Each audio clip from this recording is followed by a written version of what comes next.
This is the Opie and Anthony Show. Shock Jocks, Opie and Anthony. Shock Jocks, Opie and Anthony. Shock Jocks, Opie and Anthony. Shock Jocks, Opie and Anthony. We're back with the Opie and Anthony Show on this Whip 'em Out Wednesday.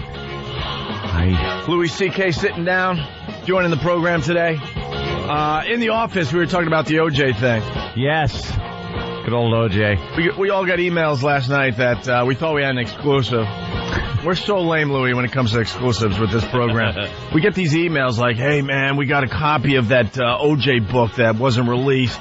And these emails are written in such a way that we're thinking, oh, my God, we finally could scoop the world. Because it said not confirmed, right, but, right. If it's the actual book, but it looks like it. It looks like something. Oh wow, we're getting exclusive. It was emailed to me in a PDF document. Yeah. You know, it's like, oh, okay, let me open this up and check it out. And we're thinking that there's a hardcore fan deep within the publishing community that said, what the hell? I'll give you guys this little radio nugget.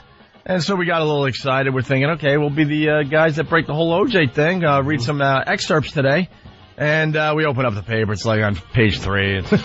It's all over the place. It's all the headline of every news channel. Everyone's got it. We're not breaking news here. We just want to have a scoop one time in our lousy careers. It's like trying to get the scoop on 9/11. Right. Yeah, we just... Guess what happened? Oh, now it's everywhere. Yeah, everyone knows about it. We don't get the scoop on anything. But Anthony ended up reading a lot of it. Yeah. Last night, right? So because I thought that was all there was going to be, was my little copy on the computer screen. Right. So I'm sitting there, my eyes are bleeding trying to read something off the computer. If you're just checking out videos or reading some email on a computer, that's one thing. No. The whole thing with reading long-form stuff on a computer screen is painful. They don't have that figured out yet. My head was pounding by the time I was done. Because they were the font bigger. What? Make the font bigger. Shut up. Why not? You can. Shut up. You zoom in, you make it bigger. That much. Yeah, it doesn't help. I don't know what it is, but it's just looking at a monitor. It's but now you know how radiation. now you know how to murder your wife and the guy who's returning his sunglasses to her. Yes, exactly. Because, well, as OJ said, this isn't what happened. No. But if I would have done it, Hilarious. I would have done it this way exactly, with every minute detail. You know what bothers me about America is why can't this book be released? I don't get why we have... Outrage. All right, outrage. I don't get all of a sudden we have to have morals in the publishing community and all that. I mean, as if we didn't have a ball with OJ when it happened. I mean, it was a national obsession. Number now one. we're like, hey, let's let the rest in peace. It spawned a new network there, Court TV, was nothing before the OJ trial. But people... And the newspapers every day, it was huge in the news. The verdict, it was the most watched thing since like the last episode of MASH. Exactly. It's just huge. I understand making sure he doesn't get paid for it and all that, but why not get the book out there? Sure. I mean, we all followed the trial for the 2 years that it was on. It should be out there. Yeah. When I was working at the Chris Rock show, I was writing there, and it was, I guess, about a year after that whole mess.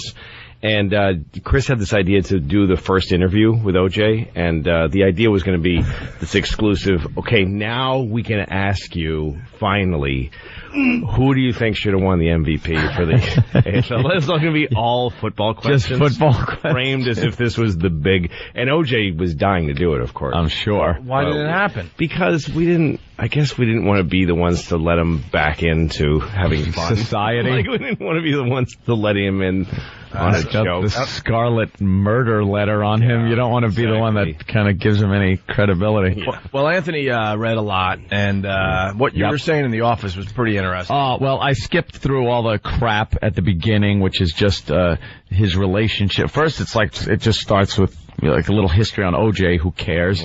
And then there's the history of him and Nicole. Everyone knows they had their it's all forth. So is he saying, had I won the Heisman? Well, no, it's not so. It's not all hypothetical. No. Like it's all fact. And then just the part where he stabs them multiple times is hypothetical. Because then everything after that is what happened. He couldn't make it. What happened? He picks up with now here. Yeah, he couldn't make it more clear that he's about to tell you the truth because he starts by giving you his whole it's his history, his whole life. And then I played for USC, and then he did. He told about his relationship with. Hilarious. He talked about his relationship with him and his father, like that whole thing, his upbringing.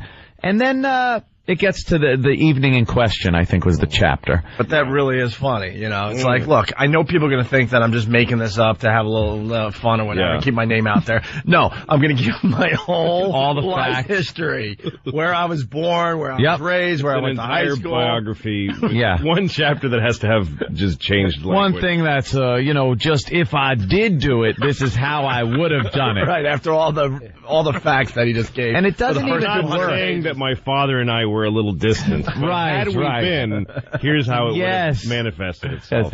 If I would have played for Buffalo, it would have been like this. Or he uses a fake team name like they used to do in the 70s, like the Dallas Colts. Right. The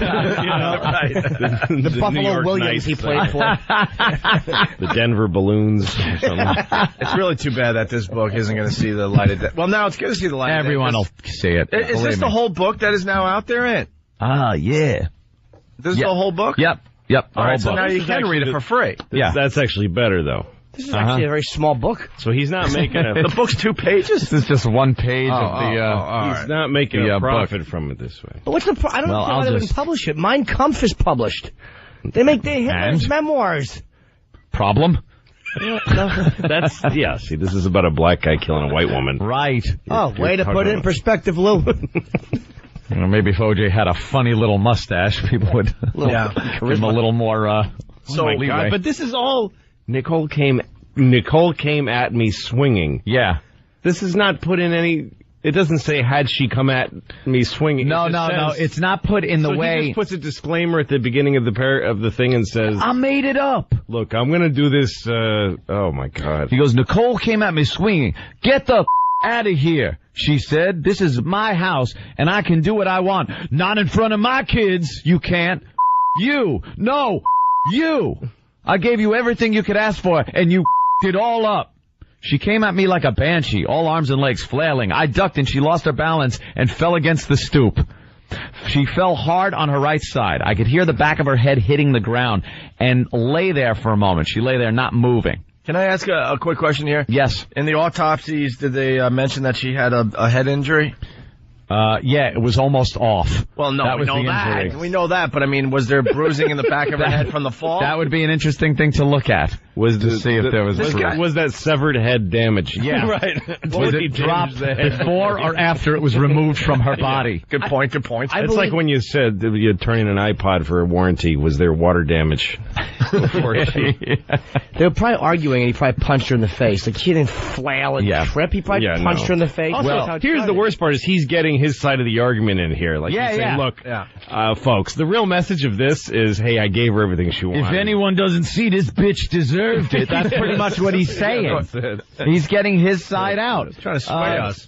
Well, without actually reading verbatim, because he talks a lot, because at this point... Charlie? Exactly. Okay. He had the North Vietnamese with him. OJ, you get out here! Police are calling OJ! I said we read this. Let's go murder again! Because people haven't, they're not going to search this out. Yeah, let me give you the basic, outline, though, because with some of these things taken out of context, you might not understand what they are. OJ goes over at Nicole's house to see his kids earlier in the day. They go to a recital. They all come back. You remember this. This was all fact. They come back. Now, this guy, Charlie, there's some guy that shows up in this book. His name is Charlie. He's apparently some acquaintance of OJ's that OJ met at some dinner party. Al Cowlings? I got my theories on who Charlie is. So he's making up a guy. Yeah. Charlie. This is the other guy that saw this whole thing. So he's basically admitting there was another guy there. He's saying there's another guy there, but I'm not sure of that either. There's a couple of options here. Or it might be 2 people in his head? Yeah. I'm thinking Charlie could be good OJ. Charlie is the side. OJ, at some point in this action, had a mental break. Right. Now, he goes to the house. Oh, my God, that's... Because Charlie, and I'm doing the parentheses, the quotation marks, quotation mark thing. Yeah. Charlie went up to OJ and told him, OJ, I got some bad news. OJ said what? He said Nicole has been out doing drugs with her friends, getting into some kinky scenes and everything like that. And OJ goes, why the F are you telling me this? He goes, look, I know about it. I figured I'd tell you. So he goes, he thanked Charlie and goes, I want to go over there right now and see what that bitch is doing. So him and Charlie go over to Nicole's house, and OJ at some point wants to see what she's doing, so he puts his little wool cap on and gloves and walks out with a big knife that he had underneath his seat. And at this point, Charlie says to him, OJ, give me that knife. You're not going in there with that knife. This is what leads me to believe this is where OJ starts breaking into two people. This was him in his car by himself. Right. Looking at the knife. Thinking like... And the little Chinese man inside of him said, oh, don't bring a knife. OJ. That will never make the air, by the way. No. We are not really? allowed to make any voices. I'm sorry. Words hurt, Louis. Words hurt. I didn't know. Yeah, I know. Believe me. Shame on you, Louis. Believe me. Okay. Believe me. There was nobody okay. When the mics are off, let's go to town on that. Sorry, guys. Not your fault. So, no, believe me, it's not. So, OJ goes and he gives the knife to Charlie. Now, this, to me, is the sane OJ now has possession of the knife. And he's not going to do anything with it because it's Charlie. Well, OJ starts talking to Nicole, or talking to Goldman, who pulls up with the sunglasses and saying, who the F are you? What are you doing here? And giving him a lot of crap. And then Nicole comes out because she hears the noise. And when he sees Nicole all dressed up, there's candles burning in her place. So he assumes something's going on, and that's why Ron Goldman's coming over.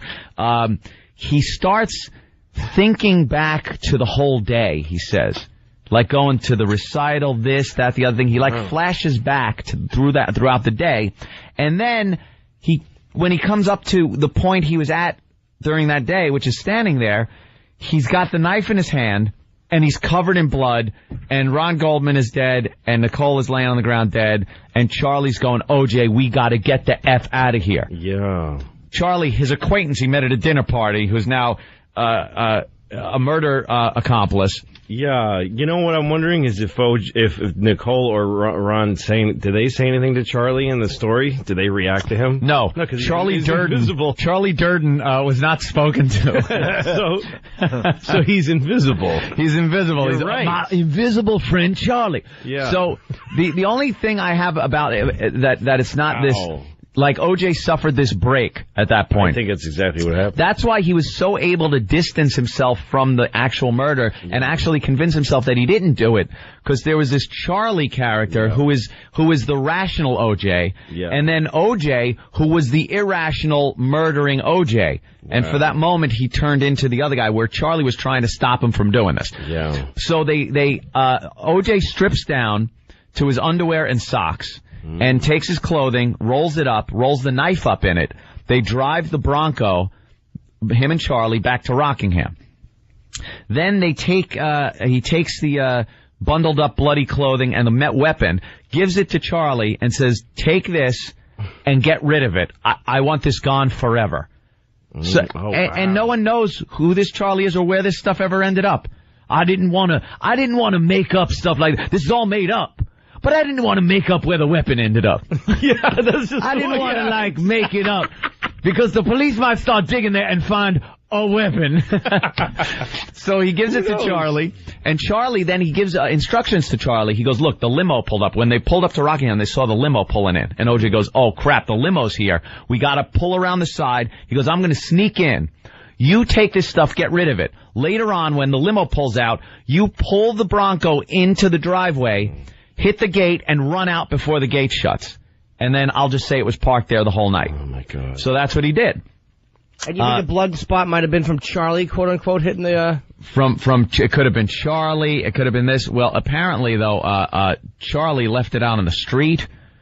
Because it was parked slightly askew, if you remember. The Bronco wasn't parked right, and then the cops, when they questioned OJ about it, they said, well, it looked like you were in a rush. And they asked him, all the questioning, were you in a rush packing up? He goes, well, I kind of, want to pack all my stuff. But he didn't say he was in a rush until he talked about the car being sideways, and then OJ was in a big rush. So the limo was parked there. He told Charlie to get rid of everything. He went around the side by Cato's room, hit the air conditioner. He said when I was running into the house, I banged into the air conditioner, almost fell down. He went inside. The limo guy was calling, but he assumed when he turned on his bedroom light that the limo guy would see that and assume he was in the shower, so he didn't answer the phone, making it seem like he had been there longer than he was. He knew the limo guy would call again. He called when he got out of the shower. OJ said he'd be down in a few minutes. Went down, took the limo to Chicago, and they called him from Chicago and told him his wife was murdered, dead. And that's when he threw the glass and cut his finger. But now he couldn't remember if he had cut his finger beforehand and gotten blood, because now the cops are questioning him, saying, OJ, we got a problem here. And OJ goes, uh-huh. And they said, we found blood in your Bronco. He goes, well, I may have cut myself on a hanger as I was packing, or, I golf a lot. He goes, I might have cut myself and opened it up while I was running around. But I think I did it that night. Like his story, if you read, another good part is not only the murder part with Charlie, but the questioning, because it's the actual questioning that was done by the two cops, and OJ. It's the actual questioning. Now, if it would have happened like this, it would have. Oh, it did. Yes, this is the real question. This part is what happened. And you find inconsistencies. He doesn't know. That's the crazy part, is when he's being asked about it. It's like such a mind-boggling layers of reality. Because then he's going in the past to him being questioned about something that he's saying he made up. He didn't do, but as he's being questioned. Now it's so did he know that he was referring to the later story he was going to had made up and made up? Yeah, he had this all made up beforehand or something. Because as Van Adder's questioning him, he's saying to himself, and in this book, he said during that questioning, I'm saying to myself, I just have to make them believe this. Yeah. That I'm 100%. He goes, I told them, when I went into court, I said, I'm 100% innocent, Your Honor. He goes, I just had to make them believe that. Scene between this scene that he's created, that doesn't exist supposedly in his mind, that he's dropped in between two realities. Yeah. So those two realities are past, but that thing is present because he just made it up. Because he made it up. So it makes no sense that he had made this up. It's a mess. See, Charlie. Is the other guy. Yeah, or find Charlie. Could be Al, like we saw. Al Cowlings. I think it could be Al Cowlings. Maybe it was Charlie. He went there with the purpose of killing these, at least his wife. It's weird, by the way. They never even convicted him of just a high-speed chase. Nothing. Not even like a with ticket a gun and yeah. Well, let's read this before the break. So then this is the actual murder, in OJ's words, if it happened? If it happened, but it didn't. She came at me like a banshee, arms and legs flailing. I could hear the back of her head, hit the ground when he pushed her over. She lay there a moment, not moving. Jesus Christ, OJ, let's get the out of here, Charlie said, his voice cracking. I looked over at Goldman, and I was fuming. I guess he thought I was going to hit him because he got into his little karate stance. Oh, he's making fun of a guy. I know. Killed. Yeah, exactly. What the is that? I said. You think you could take me with your karate? He started circling me, bobbing and weaving, and if I hadn't been so angry, I would have laughed in his face. Oh, my God. This is OJ talking about Ron Goldman, the dead guy. I'll tell you, but that's exactly what happened. Because, Ron Goldman probably didn't bring... I always thought Ron Goldman was banging her. Probably. I think a lot of people thought that, and he walked over, and they were just, come on. OJ, come on. It was Charlie again, pleading. Nicole moaned, regaining consciousness. She stirred on the ground and opened her eyes and looked at me, but it didn't seem like anything was registering. Charlie walked over and planted himself in front of me, blocking my view. We are done here, man. Let's go. See, Charlie's constantly trying to get him out of here. Blocking my view. I noticed the knife in Charlie's hand. What? And in one deft move, I remember my right glove. I removed my right glove and snatched it up. We're not going anywhere, I said, turning to face Goldman. Goldman was still circling me, bobbing and weaving, but I didn't feel like laughing anymore. You think you're tough? MF, I said. I could hear Charlie just behind me saying something, urging me to get the out of there. And at one point he even reached for me and tried to drag me away, but I shook him off hard and moved toward Goldman. Okay, MF, I said. Show me how tough you are. Then something went horribly wrong, and I know what happened, but I can't tell you exactly how. Even though none of this actually happened. Right. If I did it, I still wouldn't remember how I wouldn't know. My memory would probably be foggy, even though it's all... It would be all foggy. You know what this is? He's not brave enough because he doesn't know the law. Yeah. So he's like... Somebody could break precedent. Right, he's thinking, if a dude writes a book, you get to convict like there's a little-known law or something, so he's like... or one that double jeopardy if you write it. Yeah. He's got to stop right there because he's not sure of the law. Yeah, I don't know how. I was still standing in Nicole's courtyard, of course, but for a few moments I couldn't remember how I'd gotten there, when I'd arrived, or even why I was there. Then it came back to me very slowly, the recital with little Sydney up on stage dancing, her little heart out, Nicole with her little heart out on the sidewalk, chipping balls in my neighbor's yard, Paula angry, not answering her phone, Charlie stopping by my house to tell me some more ugly crap about Nicole's behavior. Then what? The short, quick drive from Rockingham to the Bundy condo, and now I was standing in Nicole's courtyard in the dark, listening to the loud, rhythmic, accelerating beat of my own heart. I put my left hand onto my heart and felt my shirt was strangely wet. I looked down at myself for several moments. I couldn't get my mind around what I was seeing. The whole front of me was covered in blood, but it didn't compute. Is this really blood, I wondered? And whose blood is it? Is it mine? Am I hurt? Wow. I was more confused than ever. What the hell was happening here? Then I remembered that Goldman guy coming through the back gate with Judith's glasses, and I remember hollering at him and remember how the shouts had brought Nicole to the door. Nicole, Jesus. I looked down and saw her on the ground in front of me, curled up in the fetal position at the base of the stairs, not moving. Goldman was a few feet away, slumped against the bars of the fence. He wasn't moving either. Both he and Nicole were lying in giant pools of blood. I had never seen so much blood in my life. You know, if it happened. If I had seen blood, I had never seen so much. You think he blacked out? In my real life, I never saw as much blood as I saw in this thing that never happened. Yeah. That never happened. You think he went into like this blood rage? He just like grabbed a knife and just started hacking? There's two things. He either blacked out and really doesn't remember how he, quote, killed them. Yeah. Or he doesn't want to, officially tell us that part. Right. He's scared of the law. Because he would have, I think he blacked out because wouldn't he have made up something that exonerates him in a weird way? Or he would have made up facts that they kept running into my knife. Yeah, good point. Yeah.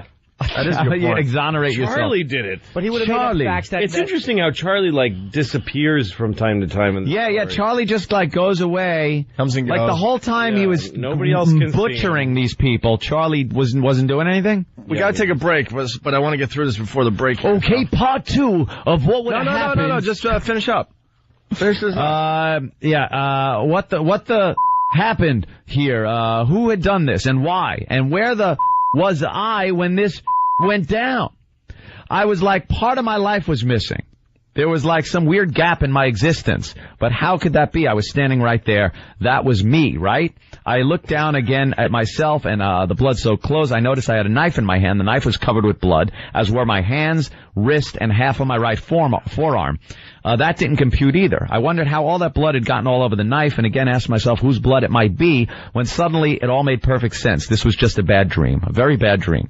At any moment now, I would wake up at my home in my own bed and start going about my day. Then I heard a sound from behind me, and turned, startled.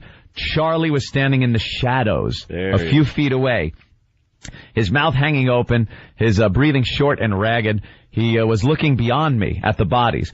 Charlie? I called out. He didn't answer. Charlie? Still nothing. I went over and stood in front of him and asked him the same question I'd asked myself. Charlie, what the happened here? He looked up and met my eyes, but for several moments it was as if he didn't really see me. Are you listening to me? I said.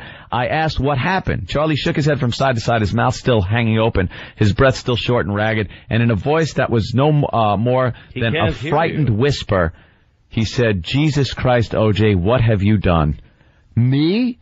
What the hell was he talking about? I hadn't done anything. I jumped at the sound behind me, a high-pitched, almost human wail. It was Cato the dog circling Nicole's body, his big paws leaving prints in the wet blood. He lifted his snout and let out another wail that sent chills up and down my spine. Let's get the out of here, I said. I hurried toward the rear gate and moved through it with Charlie close behind, but I stopped myself before I crossed into the alley. Charlie bumped into me and jumped back startled. "What?" he said. I didn't answer. I was thinking about the shape I was in. I was thinking of the blood all over my shirt, my pants were sticking to my skin. Even my shoes were covered in blood. Here's the thing. OJ... Yeah, I know. It's a misprint. It wasn't, edited. Yeah, he couldn't get an editor to go, OJ, when you murdered your wife, you should have written blood. Blood, not hood. Here's the thing. OJ is either a murderer or an amazingly good writer. Great writer. If you ever read confessions of murders that are they're beautifully written. Yeah. There's no fiction that is better written than them. Yep. Just like this. Either he is an incredibly... He's like Charles Dickens or a murderer. Right. He's either Mickey Spillane or a disgusting murderer. Yeah, I point to disgusting murderer. I'm pretty sure it's that. Where's the next novel, OJ? Write a next novel about something that didn't happen. Yes. Once upon a time, it's all just drivel. Is there more of this? All day. Yeah. Why don't we take a break? We got Louis C.K. in the house today, and it's Whip 'em Out Wednesday. Yeah. Lots going on. It's Opie and Anthony. Anthony and I came up with something years ago. Basically, it says Whip 'em Out Wednesday. Big, luscious, juicy ones. Ready? Wow. The swinging tribute to unrestrained female anatomy. Wow. It's Whip 'em Out Wednesday. The Opie and Anthony Show. Yeah. The Opie and Anthony Show.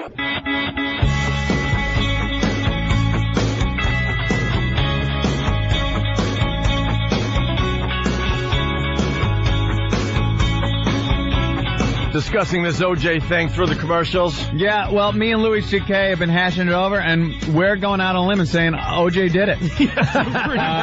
After reading all this, yeah. He did it.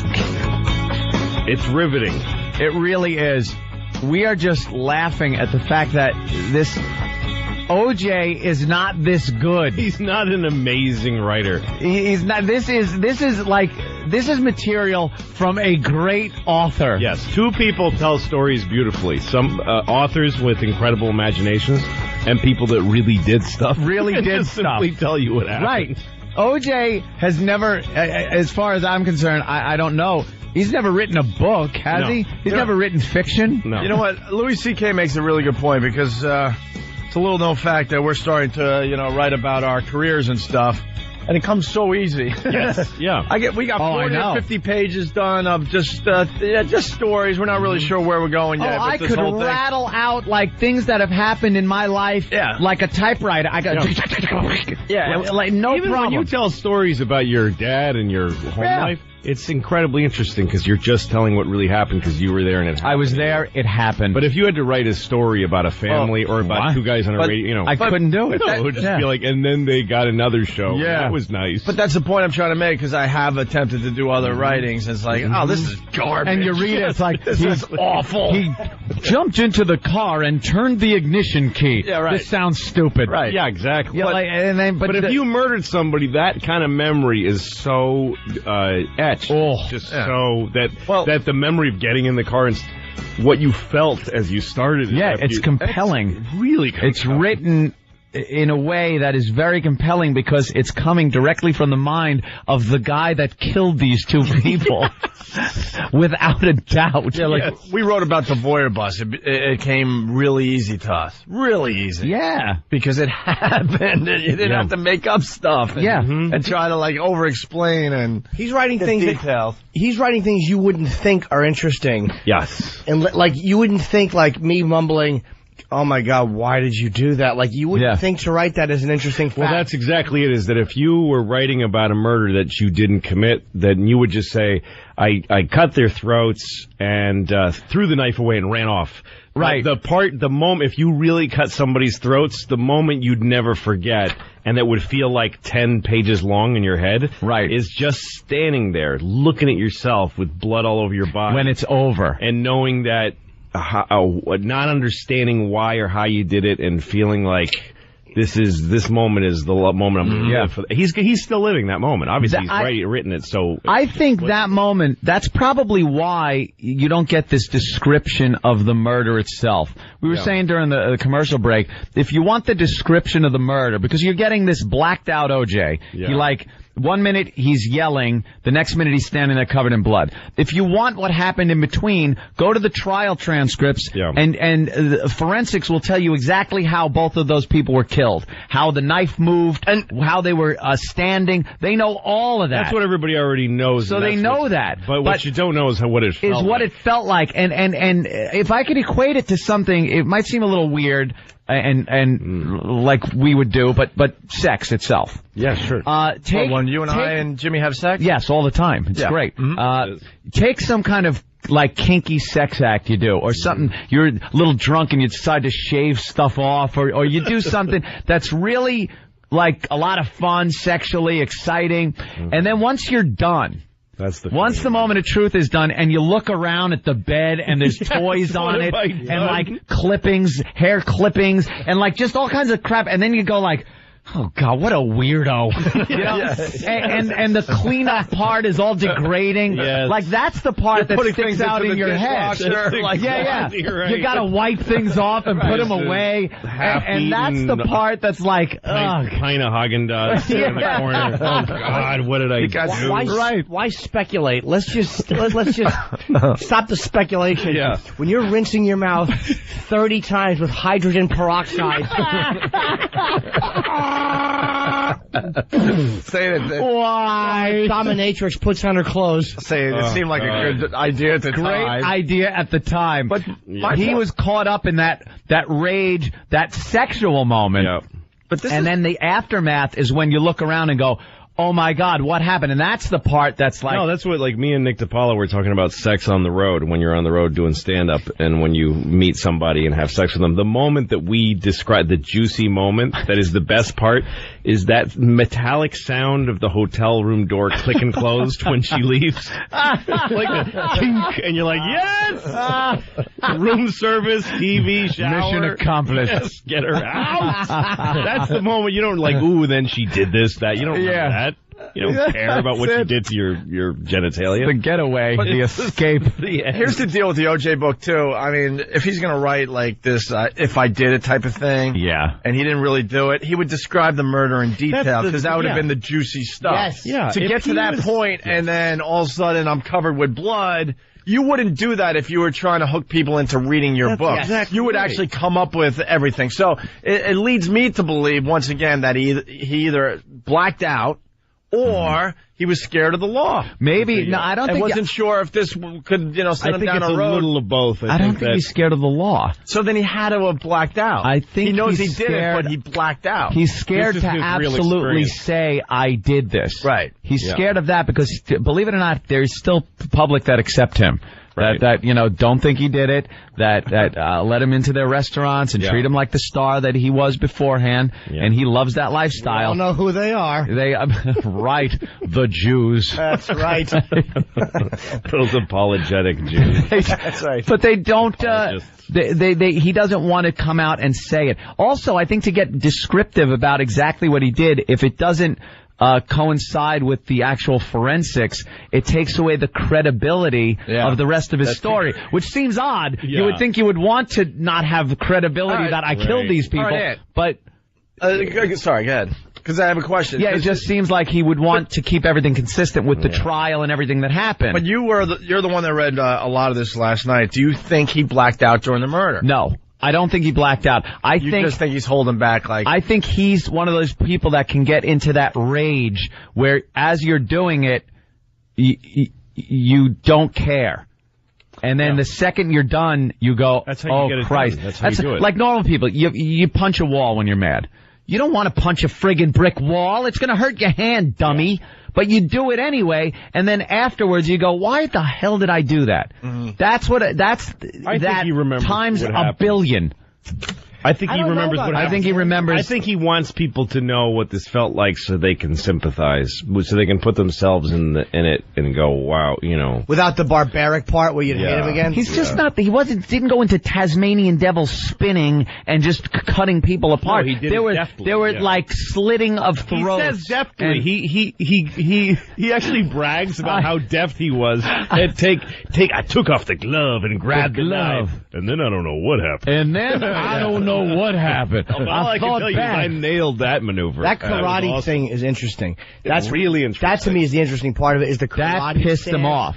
Like, I'll bet you that stupid Goldman thought he could kick OJ's ass. He's gonna, like, imagine that in your head. I think, How do you, like, I'm going to make up OJ. a whole story that didn't happen. And just for the heck of it, I'm going to create that this guy karate did guy. and it annoyed me. And it annoys me because how dare you think your karate can beat the OJ? Yeah. But you could see if that was real. Was he taking karate lessons? He probably was if OJ put it in the book. Here's the thing. If he did he punch was Nicole that in out? the face? He probably punched Nicole in the face. Yeah. And then the guy jumped into a karate stance, and he just like, you gotta go. He probably punched her. He probably didn't start stabbing her. If you think somebody was having sex with your wife and you punch your wife, I don't know, stop me when you stop relating to it. I'm not married. I know. And then a guy does a karate stance. It's like, oh, get out. You're going to go, hey, excuse me. Yeah, you know, you're gone. You're not going to be banging her this evening. Yeah. I'm going to be killing you. That's pretty much what OJ said. Exactly. Because when he showed up, apparently there were candles lit inside her condo, and she was wearing this like little red number, I guess, or that white thing, whatever she was wearing. It was red afterwards, but that's for sure. Did he pay for that condo? He paid for everything. And some young pretty boy who's gonna F your hot wife in your place where your kids are. He's certainly not right. But definitely men could react that way. That's what happened. Yeah. It was just, well, you know what it was also? It was months of stories that he had heard about her driving around in the cars that he bought with these guys and stuff. So he was enraged. Regardless, some people can just blow that off and go, whatever. He's not, that's what makes this definitely a confession, is that if he hadn't done it, it would have been how I did it technically. Just, hey, let's have some here's fun. a how-to. Mm-hmm. But what he's saying is this: Murder for is Dummies why, by OJ with a yellow cover. Exactly. This is why, and this is how it felt. Yeah, those are things you can't That's the feeling. make up. How does OJ so know how someone feels standing there after they've butchered two people in pools of blood, and know that feeling of maybe that coming back to reality? Exactly. Like you're in this fog of just this bloodlust thing going on, and then you come back from it. How does he know that happens? And why would you speculate about that? And why is that the thing you'd write about? Right. Why would you speculate about that? I stabbed her. Yeah. If you had been tried falsely of killing someone you loved, and all of a sudden you're acquitted and the whole country thinks you're still guilty, why would you engage in this? Exactly. Why would you take yourself? Taking realities in your life and meshing those into a reason to kill somebody. Right. Yeah. That's the thing that is psychotic. Yep. And would be, again, genius writing if it was genius. True. Is like, let's take a guy who's innocent of murder and take real things in his life. Yeah. And turn them into reasons to kill somebody he didn't kill. Yeah. And really, like, make it palatably real that you killed him and how it felt. Yeah. And then ease back into the reality of this innocent man trying to come up with things with fake... I was in Chicago. I cut my finger on a shot glass that I threw when I heard she was murdered by me. Weird about it being interrogated, even though none of it... oh, God. Right. Read this book. It's so Why would odd. they stop this book? I want to read this. The whole That's what thing's amazes available. me. They wouldn't allow this book to be The entire book's available now. Not only that, online. people got fired because of this Yep. book. Judith Regan? Yeah, Judith got fired, right? Well, this is odd because now people are questioning, were there two people at the scene, OJ and this Charlie guy, or was Charlie somebody else? But there wasn't any physical evidence of any other people at that location. But why not this? Charlie was just standing there. Yeah. On the sidewalk. All right, how about this line? How about this line?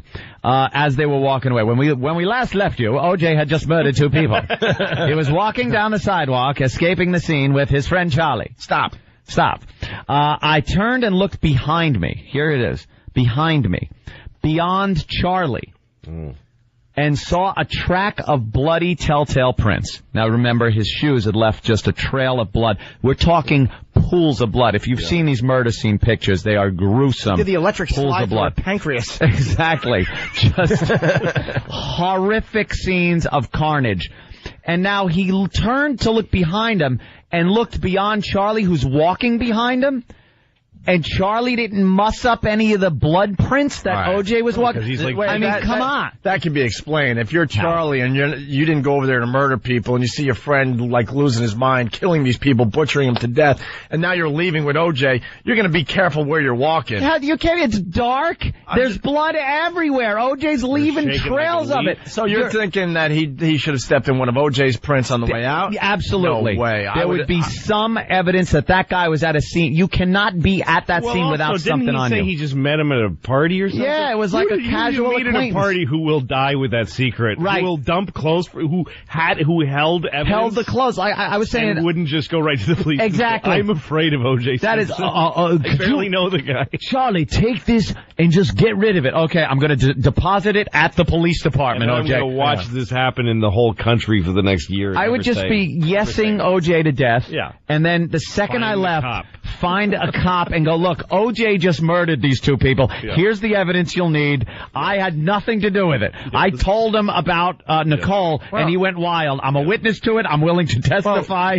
Obviously, Charlie's protecting possibly Al Cowling, so it's like throw everyone off the trail. Like, no, it's a guy that I met at a dinner party, or it's the other person that lives inside my head. Don't you But I can see that Charlie could leave the scene without leaving any evidence. No I don't think Charlie would think way. Because he was fine. You didn't do anything wrong. You just watched a guy kill his wife. You're walking innocently, like you're in shock that a guy. You're not thinking of evidence protection because you didn't commit a crime. But Charlie wasn't at the epicenter of the murder scene. How do you? What about the outskirts? What if took the knife from Charlie to kill these people? Yeah, what's Charlie doing? I just don't know how Charlie... Hey, man, let's say Aunt and I are in this situation, and Aunt grabs a knife from me because he wants to go do some horrific thing. I'm backing up. I'm not moving forward closer to what to the have action. to exit the same way. Well, Yeah, how about the first blast he takes into someone's chest with the knife? You're not going to, go, oh, my God, what the hell happened? Either run away or try to get O.J. off the guy. Or Charlie stood there and watched him butcher two people, slit their throats and everything. And Charlie just stood there. Might have been too late. As the dinner party acquaintance. This is where the fact that is a starstruck mother effer. Yeah. If he's going to stand there just to be with OJ. This is where the fact that he's not, and then again, another amazing layer to the fiction. Right. That inside this completely true story, he has put a fake man who doesn't exist. A fake guy, right. And you can tell because if you ever write, the hard thing is called keeping balls in the air, keeping a bunch of fires lit. Right. The people disappear if you don't keep mentioning them. Yeah, and that's what happens to Charlie. So Charlie keeps... Charlie is the part of OJ that didn't want to kill those people that night. When you write fiction and when you write movies, you have to make sure people talk to each other so they know each other exists. Just little things that other people don't notice. Right. In order to make people real in a story, you have to make sure that everyone interacts with them and that they are mentioned often enough to not be forgotten. He doesn't do that. It's the one thing he doesn't do well in this story. That's completely true. Well, hopefully on the next murder that he writes about, he'll do well. Charlie is the last bit of sanity OJ had that night that was trying to get himself out of the situation. He kept telling him, leave, OJ, leave, let's go. He had the knife at one point. When Charlie had the knife, it was safe. How do you deftly take off a glove and take a knife from someone? And take a knife from someone who's trying to keep it away from you. Yeah. Unless they're holding it. You need an assistant. Right. Could hold it. Your knife, Mr. Simpson. Yes. Well, let's read through this. Let's read through this page because then we're going to move on to other things. We're late for another break, believe it or not. All right. He turned by way too fast. Why the name Charlie? Why not some really interesting name like Kensington? I look beyond Kensington. There was a track of bloody telltale prints. I've got to get rid of these effing clothes, I said. Without even thinking about it, I kicked off my shoes and began to strip. I took off my pants, shirt, dropped the knife and shoes into the center of the pile and wrapped the whole thing. Scene. Right. Yeah. At the murder scene. He dropped the whole thing in the middle of the clothes, wrapped it up into a tight bundle. I left my socks on, though. I don't know why, but I didn't see blood on them. Little details are great that OJ, the fiction writer, comes up with. So I had no reason to remove them. As I stood with the bundle grasped in my left hand, I realized that I'd left my keys and wallet in the pants. I felt... to a crouch and dug for them and noticed that my hands were shaking. Charlie stood there all the while mumbling. That's where he cut his hand. Yeah, could have. Where? When the knife was in amongst his clothes, and he dug in there to get his keys and wallet, maybe. Hands, and he cut his finger. God. I think it was when he slugged. That's why he doesn't remember, because he cut it in. He just cut it in there. His hands were shaking. Could have been. That's how you cut your finger. That's the only way you cut your finger, and you don't. He actually didn't remember. And they found dripping blood, drops of blood at his house that came from his wounded finger. Yes. So it was a recent wound. It wasn't Nobody something. cuts their finger that is dripping blood without knowing how. Unless you just killed two people and you're in shock. So it goes. That's what he should have said to the cops. How am I supposed to know where I cut my? I just killed two people, man. Two people. So if he goes for his wallet and his keys and he cuts his hand, might have cut his hand there. Interesting. Yeah, during the murder. Charlie stood there all the while mumbling, "Jesus Christ, OJ, Jesus Christ." He just kept repeating himself like he'd lost his goddamn mind or something. Ooh. So Charlie lost his mind at that point. Poor Charlie. But OJ was fine. Will you shut the F up? I snapped. I found my keys in my wallet and rewrapped the bundle. Then I stood there and hurried across the dark alley. Then I stood up and hurried across the dark alley. Charlie followed, still mumbling. I got behind the wheel and Charlie climbed into the passenger seat. "Jesus Christ, OJ," he said. "Jesus Christ, will you shut the F up?" Charlie recoiled, startled, and shut up. I started the Bronco and pulled out, the tires squealing, and raced through the curved alley toward Montana Avenue. When I reached the end of the alley, I made a left on Montana, immediate right at the corner onto Gretna Green. San Vincent was a block away. I made a left there. It's the OJ navigation system. I turned on K-Rock. Took it all the way to Bristol. Too much detail. Then hung a right on Sunset and made a left there toward home. I glanced at Charlie. He was hunched over his elbows. On his knees, his face buried in his hands. See, again, he doesn't describe Charlie getting in the car. No. Charlie gets in the car magically because he doesn't exist. Charlie got the passenger seat. He just Charlie was in the passenger seat, yeah. Where does he say that? Charlie read it. Yeah. Charlie climbed into the passenger seat, saying Jesus Christ, Jesus Christ. What happened back there, Charlie? If you looked into that alley, you would have seen one man going, "Oh, what'd I do, Jesus Christ?" Oh, shut up. Shut up. He's talking to himself. Yeah. Right. That's what you would have seen. Mm-hmm. Charlie, he should have called Charlie Kitty Carryall. George Glass. Mr. Pivels. Let's see. Charlie, face buried in his hands. What happened back there, Charlie? I said. Charlie sat up. His cheeks were wet with tears. He shook his head from side to side and shrugged. I thought back to the horrific scene at the courtyard and at all the blood. I've never seen so much blood in my life. It didn't seem possible. It didn't seem real. Charlie? He still didn't answer. But what the hell? This wasn't really happening. There's no Charlie. That hadn't been me back there. I'd imagine the whole thing. I was imagining it then.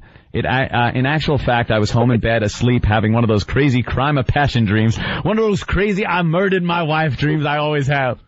But I was going to wake up any second now. Yeah, that was it. Only I didn't wake up. We were still on Sunset. I passed the light on Burlingham. I made a sharp right onto Rockingham. Tearing up the winding hill toward the house. As I approached the gate, I saw a limo moving toward Rockingham, the Rockingham gate from Ashford, and remembered I had a flight to catch. I drove past my house and past the limo, and in the side mirror, I saw the taillights flare up as it pulled to a stop in front of my gate. The driver had probably been waiting on Ashford out of sight, and I wondered if he'd already called the house. I had no idea what time it was. I looked down at the Broncos clock and saw it was 10:37. I'm supposed to be in that limo in 8 minutes. Jeez. So remember, and then again, it's like remembering feeling like this couldn't possibly have happened when it didn't actually happen. The further you get from the scene, too, you would think that didn't happen. This is the dovetailing into the reality that he's fakely created. Yeah, this isn't. And then what time was his flight? He had a 10:45 pickup for an 11:45 flight. He only gave himself an hour? It was before 9/11. He's OJ. He runs through airports. Yeah. Remember the commercials? And there was a time you could get through security like that. Yeah. Gotta remember. Problem. Yeah. It's not like I'm a murderer or something. Oh. Just remember to jump over that guy tying his shoes. Exactly. Remember that?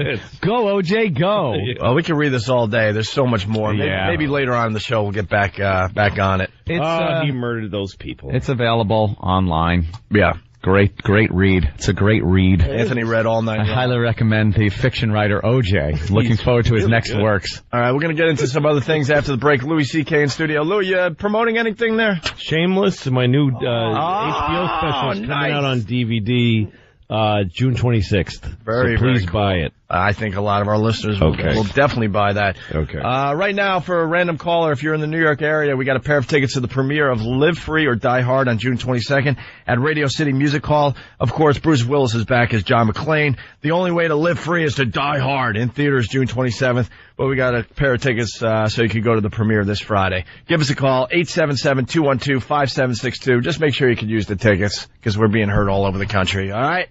More with Louis C.K. in just a bit. It's Opie and Anthony. I will. Do you? Whip 'em out Wednesday. Hear what everyone else is talking about. O&A Uncut and Live, continuing the show on XM Satellite Radio, starting at 9 a.m. Eastern. Visit xmradio.com to subscribe. Wow, we got bored during the commercials. Yeah, huh? we did a little bit. It's Opie and Anthony, Louis C.K. in studio, and, we got the Pal Talk thing happening. And it kind of pissed us off. The other day, we're reading in the paper that some station, where are they, Providence? Where are they? Where is 670 The Score from? Chicago? They're out of Chicago? Are you sure? Anyway, it was in the paper that this radio show was going to be using Pal Talk, and they're one of the first radio shows to use Pal Talk. Yeah. To bring their listeners a little closer to the experience of the radio show. Yeah. And we're like, hello? Everyone knows at this point we put Pal Talk on the map. Pal Talk and radio shows. That's it. Yeah. Why not admit where you got the idea from? That's all we're asking for. Yeah. So we checked out their little Pal Talk room, and they had 10 people in there today. So Ant decided to what there? Ant? Room raid. Yeah. We told all the people in our room, we got hundreds of people in our room, to just go there and chat with them. Yeah. And I'm just reading things that are coming up, most of which I cannot. You suck, bitches. This room sucks. They are attacking them. White Sox suck. So you can see the guy, too? Yeah, the guy There he is. With a befuddled look on his face. Here's the beauty of radio. This is happening right in front of the guy's face. He's not honest enough to at least admit that it's happening. He's just looking down and reading up stupid box scores, making believe he doesn't see what's going on right now. This is what radio's all about right here. Frunkus. Douches like this. A lot of frunkuses coming through, calling him a gravy leg. But he's just sitting there. Gravy leg. Barry Bonds didn't hit a homer last night. Why don't you talk about what's really happening right in front of your face, you loser? Oh, they're just attacking him. The score equals Moose C. Little callback from 2 days ago, Jimmy, huh? Oh, they're really ruining Someone this just wrote vagina. No comment about it, no nothing, just the word. That's perfect. This Yeah. is just... There you go. Look at that. Why don't you make believe this isn't going on? There you go. Calling There him you go. a kid toucher. Oh, it's great. Half the stuff we can't even read on the air, unfortunately. You know the local media is probably monitoring that room today because he just talked about how that they're like in Pal Talk. This and now terrific new thing that he invented. they're going to be looking at this and seeing them just being attacked with Opie and Anthony. Yeah. Look at this guy. The text is scrolling by so fast, too. Can't even read it. Pounding him. Oh, my God. Get AIDS. Someone spammed him with get AIDS. It's going by so fast, it's like the Matrix green. Yeah, that's all you're saying. If he looks at it real hard, he can see himself. This sucks. It's coming up all over and over again. You suck. Silly geese. I can't read anything. It's so fast. They're attacking them. It's like watching somebody be pummeled by 30 people. Yeah, It's watching a mob attack. We have completely taken over that room, and we will every day now. This is what we do. You were not the first station to use Pal Talk, you douche. That sends a message. Hey, what happened? They signed off. They just signed off. Yeah, douches. There you go. There's real radio for you. They signed off. Not only are they not acknowledging what's going on, they signed off. They don't want to be part of this. Oh, that is funny. I say that we have to find out what room they start up next, because he's probably just going to start a different room and then say it on his awful radio show. Fine, we'll figure it out. We're live in Chicago right now.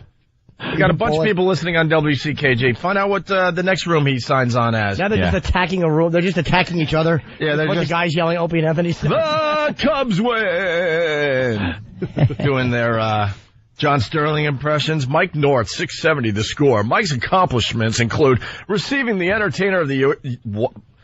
Receiving the Entertainer of the Year award by the Special Children's Charities. Hey, Well, what he a did guy. get the urge... the Irv Cup Synod Award, and we all understand the Irv Cup Synod Award. What? Wow, It's a big get. He also received Man of the Year in 1999. And a world's greatest dad cup someone handed him. Worst awards I've ever heard in my life. He received a "You're a Good Guy" shirt from a friend once. The Ellis Island Medal of Honor. What the hell is that? It's just something you buy at the gift shop. Is it at Ellis Island? Yeah. You're leaving. He received an iPod that he bought at the store. He won the Silver Circle Award. What is that? From the National Conference for Community and Justice of Chicago and Greater Illinois. No. That's a long name for an organization. Wow, this is some impressive award. Mike was honored as of 2006 as an inductee into the Chicagoland Sports Hall of Fame. The first radio broadcaster ever to be inducted. No, the first radio broadcaster that wanted to be in that horse crap. Media Excellence Award from the National Italian-American Sports Hall of Fame. But I got one of those. How many? If you join any of these groups, you are going to then get an award 5 minutes later.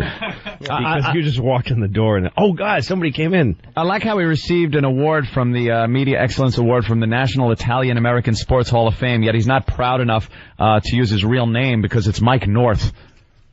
Where's his Italian last name? Yeah, wait, he's back in the room. All right, he's back in the room. You fat piece of crap. Oh, is he? He's back in the room? Yeah, he is. I'm going to lose audio for a second. Sorry. There you go. Fellas. All right, good job. That's good job, boys and girls. Good job. Continue. They're calling it 670 the Boar. I love words. The Boar. Just admit where you got the idea from, you loser. Hey, we got Marge from Little Shelter on the line. Let's get a Marge update. Hey, Marge. Good morning, gentlemen. Marge. Shut up. How are you today? Let us start. For once, let us start the conversation. Marge. We always monopolize Marge's conversation. Marge, I said shut up. Thank you. We had a cute little... Good morning, Marge. Marge. May I just say Oh, my God. No, you can't say it. Marge. Shh. Opie. Go ahead, Marge. Shut up, Jimmy. Hi, Marge. I just wanted to say that the guy that answers the phone before you get on is the sweetest, loveliest. Oh, yes, the word you're looking for is little girl. You know, he just kind of prepares you for the battle ahead. Oh, does he? He really does. He softens you up, and he makes you think everything is... You soften everyone up, Marge. I've seen pictures. and then, well, you know that after I had the conversation with you, I had to go back to bed. I was, like, worn out. Good. Yeah. You should be. Nice. I'm going to explain to Louis C.K. what's going on with Marge from the Little Shelter out there in Long Island. First of all, Marge, we had a cute, feel-good story this morning. Yeah, it was great. You'd have loved this. It was an animal story. You like animal stories, right? Yeah. All right, well, the 62-year-old guy in Florida, he was doing something with his garbage, and he saw a cat. Saw an old cat looking at him. Aww. And he noticed that the cat didn't run away. He also noticed that the cat was a bobcat. A bobcat. So what do you think this guy in Florida did to the bobcat? I don't know. You tell me. I choked it out until it died. All right, gentlemen. He had to choke it because it attacked him, and it had rabies. I wish that guy was on the phone right now because I would love to hear Marge's take on the choking out of the bobcat. Gentlemen? Yes, Marge. Yeah. So he had to choke out the little fella to save his own life. You know what? I don't care what you say. I know you really love animals. That's why I permit myself to be so degraded. But I'm getting... Talk about your personal life. You know, I've been getting calls from people. Wait, I gotta set up the bit. From Ramon or Frunkus? Yeah, right. Who's calling? Louis C.K. has no idea why we're talking to Marge. I think I remember this woman. Does she have a shelter for animals? Yes, the animal shelter. She calls up with the craziest request. The other day, Marge calls up and said she needed Viagra for the animals. For one of the dogs, there's a female dog that needs the Viagra because she has a heartworm problem, and the Viagra opens up the blood vessels. Oh, I thought the worms were soft and she wanted to harden them. We were thinking that maybe Marge is doing something with the animals, and the animals are like, yeah, so they need a little help. First of all, before we get into this, the nitty-gritty of this situation, did you get your Viagra? We have gotten 300. Listen to me, 300 pills have been promised. Really? As far away as California. But the thing that I want to tell you guys... Know what's great about Marge? She'll keep battling. That's why you have to jump in. She pretty much admitted on our show that she needs people to sell. To mail drugs. Drugs through the mail. Illegal prescription drugs. Prescription drugs. You can't mail this stuff without a prescription there, Marge. No. The authorities are coming to get you and your stupid animals. What? Why do I think Opie is more sympathetic? To animals? Yeah. Oh, boy. Wow, you sure don't know the show. You're going to try that. That's interesting. No one has tried that angle before. Okay, listen. Before I go and tell you some interesting stories, which I know you're going to just kill me for. Uh-huh. You remember I made a suggestion yesterday? That we go down to the little shelter and do a live broadcast from the little shelter. Do you know how many animals' lives would be saved because of that gesture? 3. Three on the nose. Yes. 3 goats and an iguana died. You guys will have a special place in heaven if you do that. Special place in heaven? Well, I'd rather roam free and have access to the whole heaven. Yeah, I don't want a special you guys place. stay in this room I thought the whole with place the other was animal special. lover idiots. What happened? Yeah. I want to just float around. There's a rope, there's bars you can't get into, VIP rooms that aren't VIP rooms, there's a back room that's better. It's the same in heaven? Yep. Sweetheart. Are there booby bars in heaven? Yeah. I don't know what's in heaven. Oh, we'll save that for Pot Talk on Monday. But I know that there is a special place in heaven. Yeah, it's probably next to a litter box. That's where you want to be in heaven, in the bathroom near a litter box. You do smelling that. Yeah. Anthony. Knowing me, I would do this nice gesture. I'd go to heaven, and then I have to spend an eternity with a room full of cats, and I'm allergic to the damn things. We have never gotten as much publicity as we have because of it. Marge. But wow. All for the wrong reasons. Yes. Marge, you don't need 300 Viagra pills for this little thing. It's a little darling little girl that she is. Marge, honestly, let me ask you an honest question. Has the shelter been hurt by the fact that you're a whore? How? Okay, I just want to tell you that there's been people that are writing and calling in. Yes. And some of these things are really hysterical. Now, I cannot, as you cannot say certain things on the air, I cannot say this word, but I can sort of tell you it starts with F and ends with N. And this person said... Wait, starts with S, ends F, and ends with N? Yeah. Fun? Because you bring none? and hold on, let's think of a word. What is the word? This woman said... Is there you in there? No, an apostrophe? What? I got this... Hold on, Marge. Or man said... Starts with F, ends with N. And ends with N pills. Don't do what they're supposed to do. I may as well give them to the dog. Starts with F. Oh. Ends with N. Oh, okay. Oh, so this woman's husband isn't getting... right, it's not working. Up, so she's going to give it to your dog. Wait, all right. Wait, the female is saying these pills don't work, right? Yeah. Because the guy is using the pills for some young chippy. Yes, exactly. Opie, listen. That's what, when they show Viagra commercials, they shouldn't show a guy who looks like, oh, geez, I just can't. They should show this woman, look at this woman who's as ugly as your ugly, smelly wife. This woman Here's a pill. And a lot of these, so you can, They should show a guy with a, shut up, Marge. Yeah. They should show a guy with a satisfied fat chick, and then he's bilking her out of her life savings. Like how great Viagra can be for you financially. She's crumbled in an emotional mess on a hotel floor. When I can You're skipping yes, Marge. with millions. Yes, Marge. Okay. Got an email saying everyone in the office is sneaking one pill from her husband's family. Most of us agree that the dog deserves a pill more than the guys. But you don't need that many pills. Sounds like a movie with Lily Tomlin in it. And I'll make this public enough. Girls, let's get all the Viagra from our... I have a feeling that... No good husbands. I have a feeling that Marge is selling Viagra. To that dog. Some Dolly Parton comedy that nobody wants to see. Can I just... I have a feeling that she's selling Viagra out the back door at the little shelter. I'm going to have to go back to bed again. No, you're fine, Marge. How's the catatorium doing? Why do you have to go back to bed again? Is the Viagra kicking in at the shelter? I don't need Viagra. Well, we didn't think you did. Okay? You give it to the dogs and then you pull out the peanut butter. I do not. We've heard the stories. I've seen the videos. I do not need Viagra. How is wasn't the roof leaking on the catatorium or the catateria? What is that called? It's a cattery. Cattery. Wasn't the roof leaking? We need money. Were you plugging it up with Viagra? And, you know, if you would be so kind as to do a remote from Little Shelter. Do you understand, Marge? Marge, listen to me for a second. You know about animals and the shelter and everything. We know radio. Do you know how utterly boring it would be for us to actually broadcast from a shelter? What? Ope, how you doing today?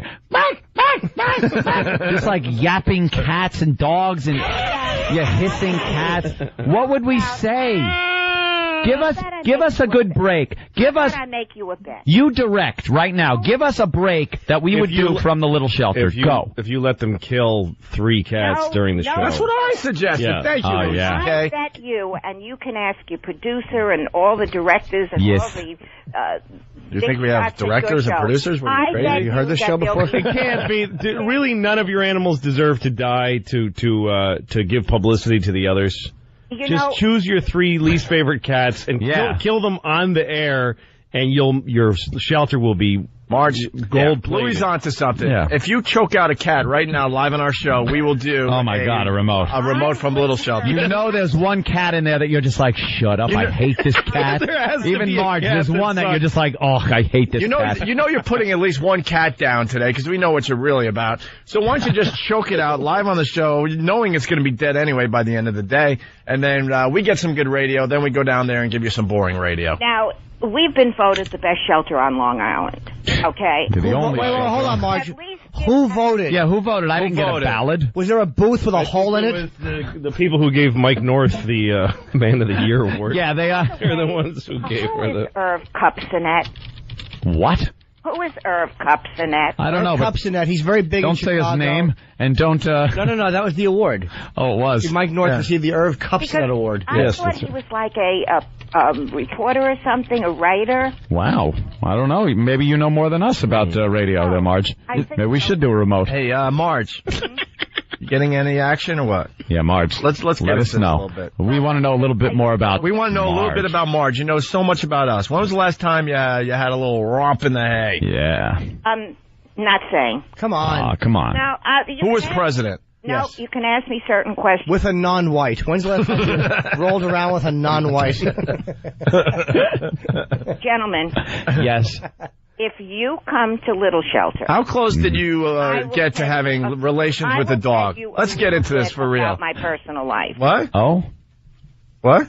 I saw a picture of Marge. I think she's a goer. How old is Marge? I think she'll go. Marge, how old are you? Not saying. You should be on a smuggler's All right, Marge, last time that you did have an evening with a gentleman, did you feel... right afterwards, did you feel good or silly? Oh, that's a good question. Or sad? Answer that question. That's a good question. Give me 3 options. Okay, silly, sad, unconscious, hog-tied. 3. Give me 3. Black and blued. Did you? Go ahead. 3. Okay, delicious. Ashamed. Ashamed. Good one. Delicious, ashamed, or wanting more, or sleepy, or up $15. I will answer the question. Okay. How'd you feel? All right, Marge. Delicious. Yuck. That's what the dog thought. Why'd you feel delicious? Delicious, Marge. Yeah. I'm saying. Why? Because it's personal. Because she's a sexy woman. Is it a man you see from time to time, or what? Yep. Oh, you're not married? Are you married? Nope. He is, though, right? Nope. Oh, there was a pause What was there. the pause? We know all about the pause. I don't mean the pause that you're, cutting off. Can we We're not talking about the paws and their marks on your back. You have to put oven mitts on all the German shepherds so they don't scratch Marge up. Do you at least let the cats watch? Oven mitts. Now, Do you at least let the cats watch? Because Those dew claws are a bitch. They have to tape the oven mitts so they don't fall off the German shepherd's hands, and he just feels silly. you know the cats are watching because they're voyeuristic freaks. Come on, Marge. the big things, and don't make a thing What? about the big things. What? One of the surprising things, as I said, is how many women are responding. Oh, really? And listen to this. Okay. This is a little tidbit. That my girlfriend and I were watching the news and saw Ingrid. We are both dog lovers, so we decided to make a supreme sacrifice and send Isn't that 10 death? pills. Now, wait. She says, we don't do it that often anyway. Well, but see, what you don't understand, Marge, is the guy is still doing it somewhere else. These are women, honey. Yeah. You know? Yeah, she's saying we don't do it often. Did you know that women take Viagra too? Yeah, I've heard. So, I mean, this is, Wayne at Franklin Square, you're on with Marge from the Little Shelter. How you doing, boys? Hey. Little Jimmy. Hi. Marge, I represent an auto parts store in Franklin Square, Long Island. It's called US 1 Auto Parts. We will donate $500 to the Cattery of Little Shelter if you club a puppy over the head with a miniature souvenir baseball bat.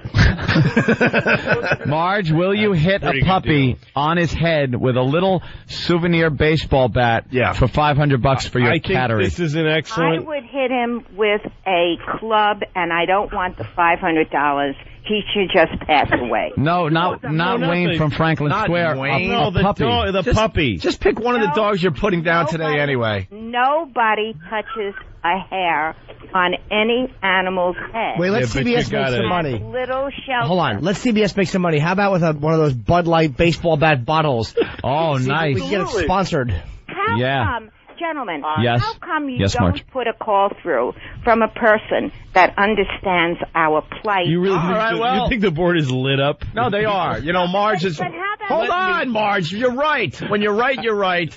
You know, we like to have all voices heard on our show, so we do have one of those. It's Matt in Connecticut. He's You're on from with... Connecticut, a very civilized state, Marge. Yes, they're very... Yes, exactly. Go ahead, Matt. You're on with... Matt, you're on with Marge from Little Shelter. Good morning, Matt. I think it'd be more interesting if you hit the puppy with a fucking golf club. Well, Matt, you're not allowed to say that word. Tee it off in the front yard. What, golf club? Come on, guys. Do me a favor. But this is a great formula. You could one call. Half your animals will live like kings, the other half get hurt badly. All right, look, give us a Seems call. like a pretty good... Give me one. Give us a call. Serious comments only for Marge and serious inquiries only, please. We are in America, and, you know, we should run your shelter like we run America. Some people have it really good, and others... Other people have to... Others don't have it too other well. people are homeless. Right, so...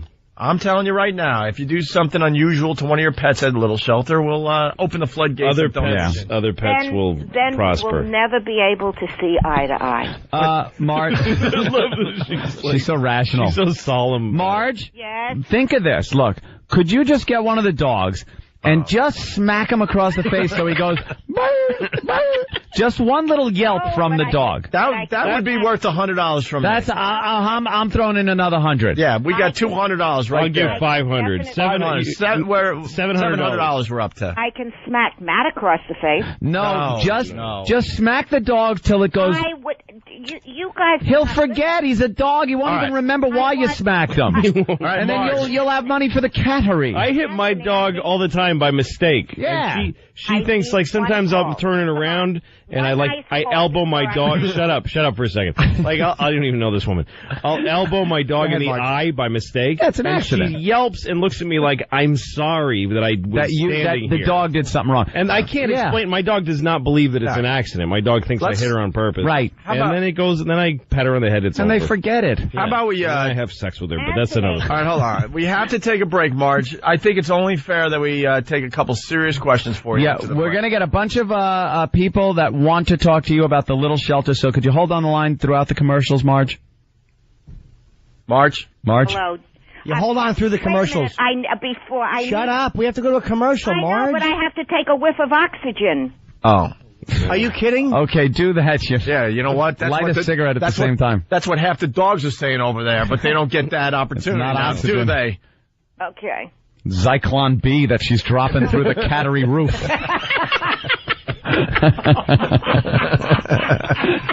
It's Opie and Anthony.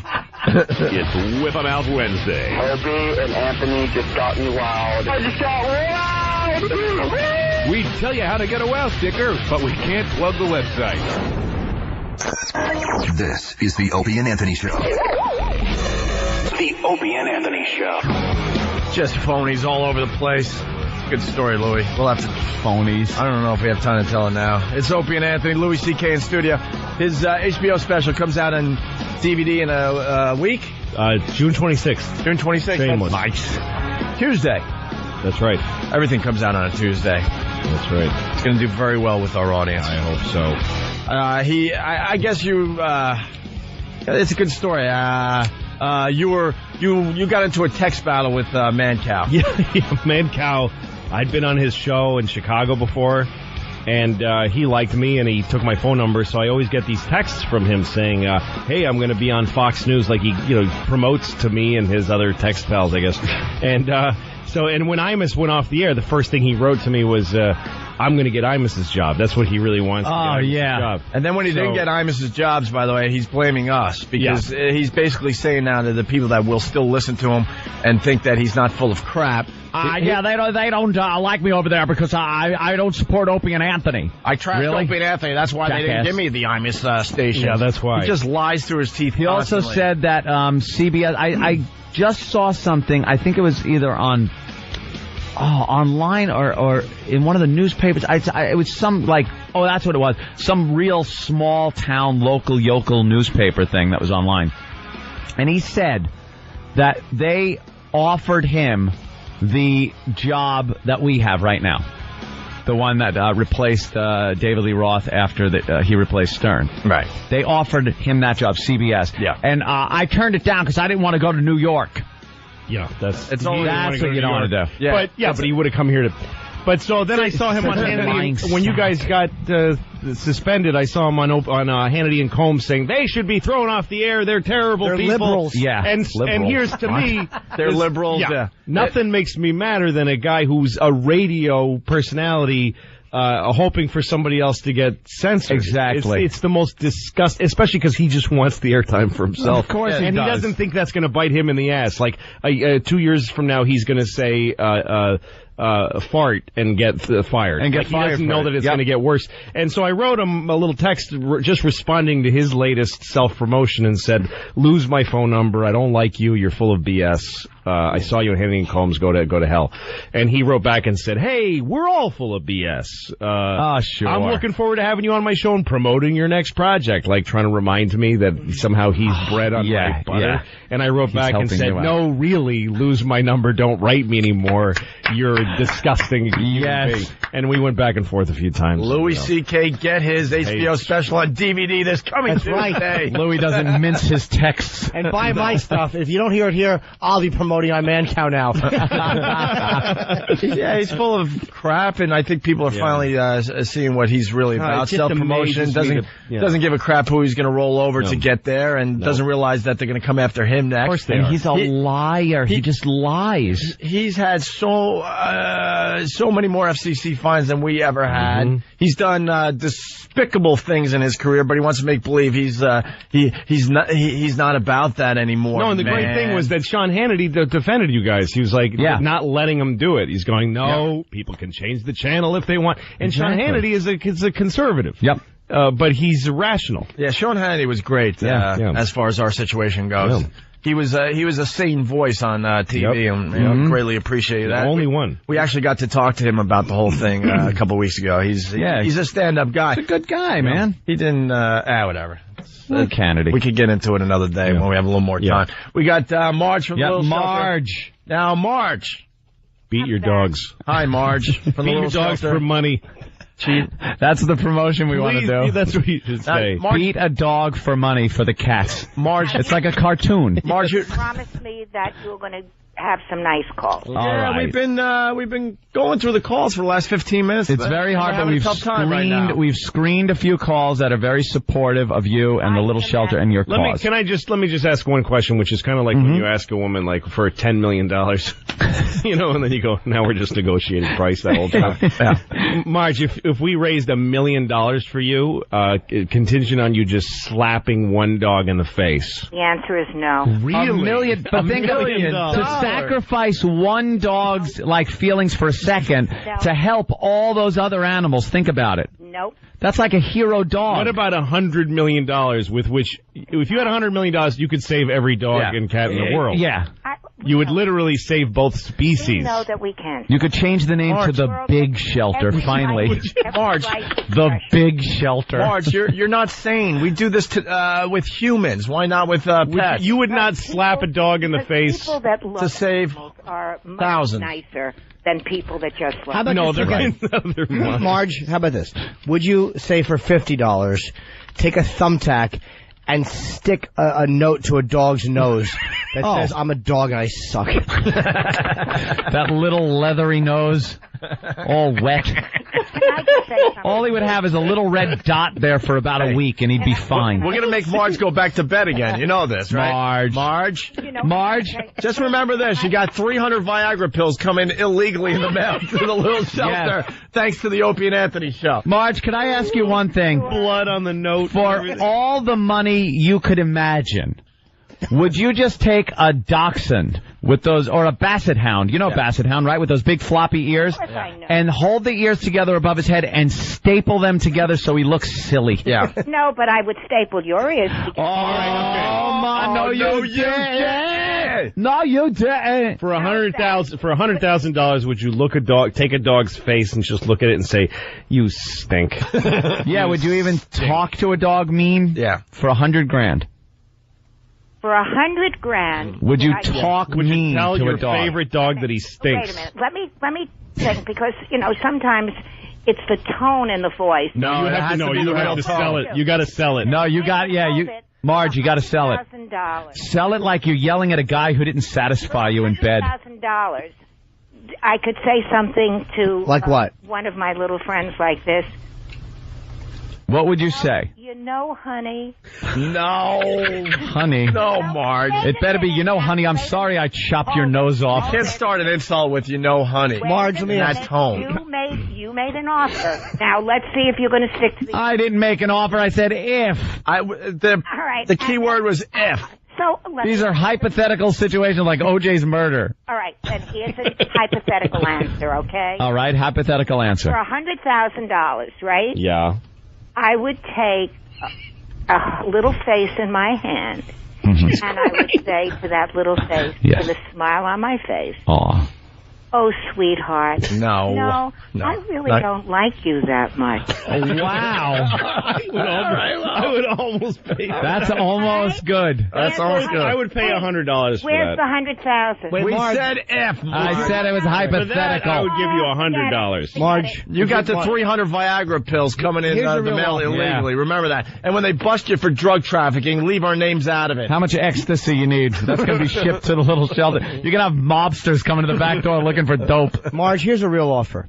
Okay, the guys have been silly geese, to my apologies. Yeah. That's how I accept them. Take a Chihuahua, and this is for $63. $63. And I want you to grab the Chihuahua by its ears, and I want you to squeeze its ears until your knuckles, until your fingernails are digging back into your own skin through its ears. And I want you to put your face by it with your old lady breath, and I want you to scream racial epithets into its face. $63 there, Marge. That's $63 roonies. How about... By the way, Marge, I have to thank you. I get the little shelter, the address labels all the time. So I it's got my name on it and my address, and I'm able to mail things out. Yeah. I throw away everything else that comes with it, but I use the address labels. Thank you. Hey, let's get back to the Chihuahua. How about this? Let's just get silly with the Chihuahua and get him penis enlargement surgery. Wouldn't that be funny? Them walking around. Just give him a... If you take a Chihuahua and have a friend of yours hold its paw and walk away from your friend, like 10 feet away, and your friend has to still be holding the paw.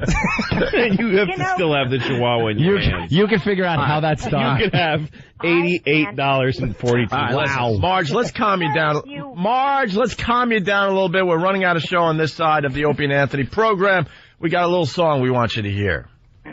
This will get everyone calm. Okay. This is like a fundraiser song. You know how they do it on the Jerry Lewis Telethon? They play music? Well, here you go. Are you going to come to If you like this song, send your contribution. Send your Viagra and all your illegal drugs to the little shelter out there in Huntington. Have money. Marge needs crystal meth. Here we go. Starts off nice, right? It's nice. It's a sing-along. This is good. It really is. It's pretty guitar. A little bouncing balls.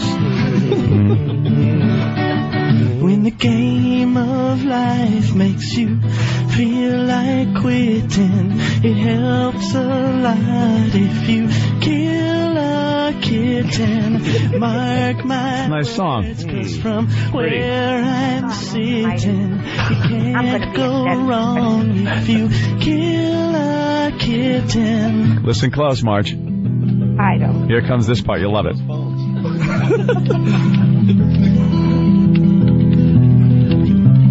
Pretty. There's no crime that you'll be committing. I know the law. You can, everybody, kill a kitten. Come on, Marge. Marge, sing along. It's Kill a Kitten. Come on, Marge. Ready? Kill a kitten. Come on, Marge, sing along. You have no Listen. conscience. Here's some ideas. Should be on the song. Her saying that in the background. You awful. Weren't the two of you ever young kids that loved dogs used to take them Kill a kitten. when you went to the fishing hole? Kill a kitten. What is she saying? Listen up. She's just not happy with the song, I don't think. Suggesting methods. What, Marge? Problem, Marge? I said, didn't you take your little doggies with you when you went to the fishing hole? Yes. What the hell year is this? It sounds like Anthony Hopkins. Didn't you take your little doggies with you? I brought my when pit you bull. went to the fishing hole, Clarice. Yes, I'm Huck Finn, and my German Shepherd chased Jim into the water. It was me, Weezer, and Jack. And Petey came along with us. All right, Marge, we're running out of show. If Huck Finn had a dog, German Shepherd, that book would have been one page thick. So this is what we learned. We learned that Marge needs Viagra for the female dogs and bear traps, right? No comment. Money for the cattery. She's tired. She's got to go back to bed. We need money for the Little Shelter Medical Center. Medical Center? All right, what Marge. the hell is this? It's something new every time. There's going to be a complex down Warner Road that takes up a mile long with all the money you're going to be getting. Come on, guys. All right, Marge. All right, Marge, we got to go. We got to go. Give generously to the Little Shelter. We're kind of fading you out like you fade out the lives of some of those animals down there. Goodbye, Marge. Turning on the gas. Louis C.K., thank you. Thank you. He's joining us on the other side. Oh, But of course. Let's make sure everyone knows that the DVD for his HBO special comes out Tuesday, okay? Shameless. Louis C.K., everybody. If you're not joining us over there, have a good day. We'll see you. The Opie and Anthony Show. The virus is spreading. It's so odd not doing the show from the XM studio. That's why we take such a long break in between shows. We're actually walking to another studio. Yeah, it's very far, so it's further than the old one. Yeah. That's what it is. I guess they're, have they started the construction project? Wait a minute. What? Because I hear Ron and Fez were doing the show from the little phone booth studio. So why can't they do it from the big studio if they haven't started work yet? What do you mean they haven't started Ron work and yet? Fez have, dude, you know that little closet studio? It's as big as that bathroom. They have actually been doing their show. Could you imagine us trying to do that? Consummate professional, that Ron Bennington. Are you acknowledging a show I have no interest in? Wow. You're not going to the big wedding tomorrow? Is that tomorrow? Yes. I'm definitely going. Eastside Dave? Hell no. Casey, yeah. I'm not going to be part of that. Lovely Casey. Sham? It's They're in love. They're young and in love. It's I thought sweet. it was a goof, too, until I saw them talking, and it really bugged me, because I've seen him naked. He's packing nothing. And I want to go to that. It's got a flat Irish ass. He's awful. It's a sham. Wait, is Ronnie should be writing for the WWE at this point. Who are we kidding? Wait, so are you going? Stupid sham. Stupid sham. Are you going? Yeah. Me too. Yeah, I'm going. It's the Hard Rock Cafe. Are you guys going to all be fooled? Fooled? When there's a confrontation and I ain't marrying you, and someone marches out. Throws sand in someone's face and they get hit with a chair. Yeah, exactly. The only thing I'm thinking, and that's funny that you say that, it's because going to end with an elbow to someone's face. I'm thinking, should I give money as a gift? Oh God, what is wrong with you? Because I'm thinking, if they really get married, I got to give a gift. Yeah. But then if they're not, then I'll seem silly. I'll feel silly. You brought this to the table a long time ago. You've been to weddings to the point where you know the marriage is never going to last. So you start with like $200 in your envelope, right, yeah. And then you go to the bar and you start taking the money out of the envelope that you reserved for the couple. Yeah, because you realize it's not going to work. Yeah. Dave's too much of a drunk for her, I think. Like, Dave is just so drunk all the time. I know what I think is going to happen tomorrow. Get married, it doesn't matter until you have kids. It's just stupid. It's just dating. Yeah, it is. It's dating with a contract. Everybody. Dating with a one-sided contract. This is my prediction. Tomorrow, there is no wedding. Who's he marrying? Casey, all right. Casey admits that she's pregnant, and the place goes nuts, and then everyone's going to be like, ooh, that means this wedding's even... But it's Earl's baby. Thank you. Now you read my mind. But that's so phony, because everyone knows Earl doesn't even have sex. That's the beauty of the thing. Then there's outrage, and then there's that's what Ope says is going to happen. A fight, and then Eastside Dave marches out. You think that's the way it's going to happen? Yeah. I don't know. Yeah. I don't know. Yeah. I'm looking forward to seeing what happens. All right. Is Fez going to be there? Is he here? Fez. Okay. Poor Fez. Oh, was he a wreck yesterday? Why was he a wreck yesterday? He just started crying again. I feel so bad for the guy. Yeah. I don't know. He's on the air, and he made a mistake and said that Tiger Woods' Tiger Woods' son was named Sam. And that's like a plain name for a baby. And then it was pointed out that it's Sam, a girl. Right. And then Fez was like, oh, I got it wrong. And he started crying that he got it wrong. I'm sitting at home listening, going, oh my God, he's losing his mind. He's crying because he got it wrong. He should be. That's how you respond to an error. You weep, and then you do a mea culpa on your knees and take a mouthful of. Why am I trying to? You suck dicks. Yeah, right. Wait a minute. I forgot where we were on XM. It's weird very enough to walk over. You forget that you can just say cunt, throw him out, his vagina, in everything. And maybe we can. Oh, this is still on. Oh no! Of course it's They'll not. Dump it out anyway. But yeah, he started crying again because I guess his psych drugs weren't working as well as he thought, but he's just got to give it a little time. I think it's a sweet boy. It's one of those things. He's too emotional. He's too sensitive. So he made the mistake. Well, maybe that too. He's got to realize that he can make these little mistakes and it doesn't matter. And then Ron just lays into him. Hey, Ronnie just goes with the flow. Yeah. You made a big error. You know, you got the baby's sex wrong. That is a big mistake there, Fez. And Sam, probably after Sam Snead or something. I'm thinking he went with a golf name. Okay. See, I didn't even think of that. Because Sam is such a weird name to name your kid. Do you think that's the end of Tiger, though? Sorry to our own Sam, by the way. Oh. Is that the end of Tiger and his... He will see the baby maybe once a week. Oh, yeah, nanny. Yeah, he's too rich. Yeah. He'll have other people raise his kids. Rich people really don't raise their kids like that.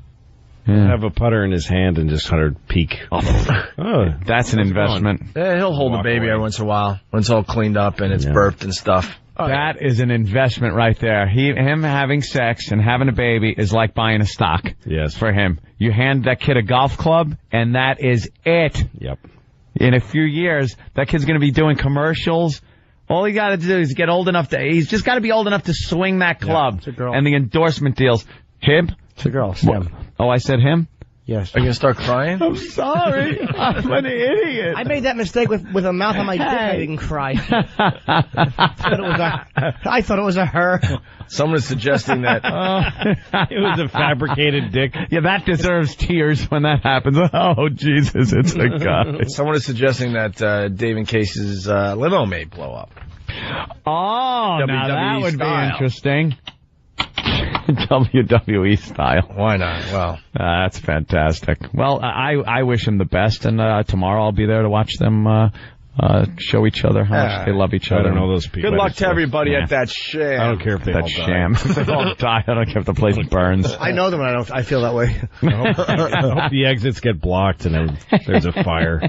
All right. And all the plastic cutlery gets fucking melted onto their face and curls up. It's just because I don't know. Knives curling. I hope that of all people I don't know. Hey, excuse me, idea for the show, by the way? Yes. They are building a state-of-the-art studio for us over that other joint. Yep. Why not take one picture a day to show what's going on over there? Oh, there you go. That's it. A montage. Same exact position. One picture every day.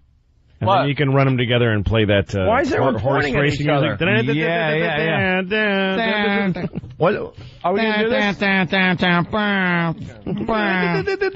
But I want the picture up every day. Okay. Because then I want to make fun of how slow the whole thing is coming along. This is cute, Opie. What's up, E-Rock? It'll just look like a still picture. Yeah, right. It'll be a movie, but it'll just be a still picture. If the guys didn't update the picture for the last 90 days. No, that's you know how when they do that, the people look like they're moving in fast motion. You see the building go up. Yeah. It'll be that fast, but you'll still see people just milling about slowly because they're actually moving that slow. Wow, this guy got really angry. Fuck you, Opie, Utah Sam. Oh, because his name is Sam? Yeah. Look, you could say Louis, the name sucks, and I'd lick your asshole out for you. And wait, you want Louis? Wait, that's a good name. What? What did I do? And wants a montage. Thank you. He's obligated to say it in that higher pitch. He missed it before, though. He did. Yeah, so we get to spank him. Pull down your pants. He's waiting for secret letters to be slid under doors. Is it Butt Rub Wednesday? I think it is. Butt Rub Wednesday. It certainly is Butt Rub Wednesday. I totally forgot about Butt Rub Wednesday. Jimmy? I'm ready. E-Rock? No. E-Rock. E-Rock. Butt Rub You're Wednesday. part of this program. Get up. No. Get up. E-Rock. How about we do it Always getting nervous. Why? What happens here? I already did it. I don't want to do it again. Yeah, but Louis hasn't seen Butt Rub Wednesday. What happens? He rubs his video. Huh? A couple of men rub their ass cheeks together. How about two men rub their ass cheeks together? Yeah. It's not sexual at all. No. It's not gay or anything. Like this little tent I'm getting in my jeans. Butt Rub Wednesday. Butt Rub Wednesday. Butt Rub Wednesday. E-Rock. E-Rock. Butt Rub Wednesday. E-Rock. Come on, E-Rock. No. You just got to stand up and rub your butt on Jimmy's. That's right. E-Rock. Come on, kid. E-Rock. If Jimmy will do it, you should do it. E-Rock. E-Rock. E-Rock. E-Rock. E-Rock. E-Rock. E-Rock. E-Rock. E-Rock. E-Rock. He's still sitting. No? No. Wow. Rub Wednesday. Look at him scrolling through pictures. What are you looking at? What are you looking at? Pictures of butt. Scrolling through. What are you looking at, E-Rock? Looking for the video. Why? You want to jerk off to it? You can just reenact it right here. Yeah, let's reenact the video. But how about behind the Pal Talk cameras, just for Louis' sake? Come on, man. No, I want the cameras to see it. I want them to see our ass cheeks meeting. How did this start? What happened? I just decided. It just decided. It was a punishment at first. Who will rub butts with Jimmy today? Come on. Danny will do it, I'm sure. Have you heard that story I used to tell on stage? The kid, when I was like 9 years old, me and my friend both started masturbating, and he'd push his dick into his hand on his stomach. There's actually websites that explain that you shouldn't do that. It's a way some boys masturbate, like they apply pressure. Really? And it hurts your dick like it does long-term damage. Do they go up and down or just push on it like they're giving really it CPR? Hard. Yeah, like it's a palpitating. Yeah, the head swells. Yeah, and so he asked me to sit on his ass while he was doing it. so that it would be more pressure. Oh, he was kind of like humping his hand. Yeah. It's not gay because he just needed more And you had to pressure. sit on his ass. I sat on his naked ass. With your pants on? It's weird that everybody asked that, because that wouldn't help. No, but why is that? You're right. That is the first thing everybody asks is, were your pants on? They were on, yeah. I think. That's what Oh, boy. I don't remember. As I came to, I was looking at Charlie's pants were down. Naked butt was next to Charlie's naked butt. Charlie was masturbating. Hey, who's this kid? Sam? Yeah. Sam, Sam is sick. Who the fuck are you? I'm Noah. Noah. Yes. And what are you doing here? I don't know, Sam. Just Are you a brought me board op? Are you an? What do you do? Do you work here? Yes, I'm an intern. Oh, you're an intern for this show? Yes. Oh, wow. How long? Why you been don't here? you have a name tag? Why doesn't he have a name tag? I don't know. How long you been here? Why does he suck, man? He sucks? Well, he should have a name tag. Oh. Yeah, he should have a name tag. Why don't you tell You know about the name tags? Need name tag. Well, this is my 4th week here. No way you've been here 4 fucking weeks. Yep. I swear I don't even know who he is. I'd have had him removed from the building if I even saw him. What have you done for 4 weeks? I've gotten lots of food for people. Yeah? Me? Yeah, I got you a bagel a couple times. I don't even remember. See, none of these guys Swear to understand God. they should bring something if they want to move up and be Wow. All right, put some glass in the bagel, and then some ground up glass, great bit. and then Anthony goes, "Who got?" And his tongue is bleeding. Who did this? And I can't even talk. Noah, come over now here, kid. then I'd remember you. All right, kid. I got to keep you close. It is true that the intern program is just us getting waiters for our show. It's really fallen off since our first crop of interns who are now employees. Like all the guys that work for us, Yeah, the first they round were interns. That was the first round for the most part. And then what are they going to give their jobs to new interns? Yeah. No. So they are really, I think they might be discouraging the interns. You're right. To not contribute. That's how America works. And do well so they don't get replaced. Yes. One That could generation happen. gets in and then gives the other jobs to their shitty brothers and sisters. Right. All right, why are we... that could happen. Why is Noah here? I think he has the potential, and he could bring something to the show for Butt Rub Wednesday.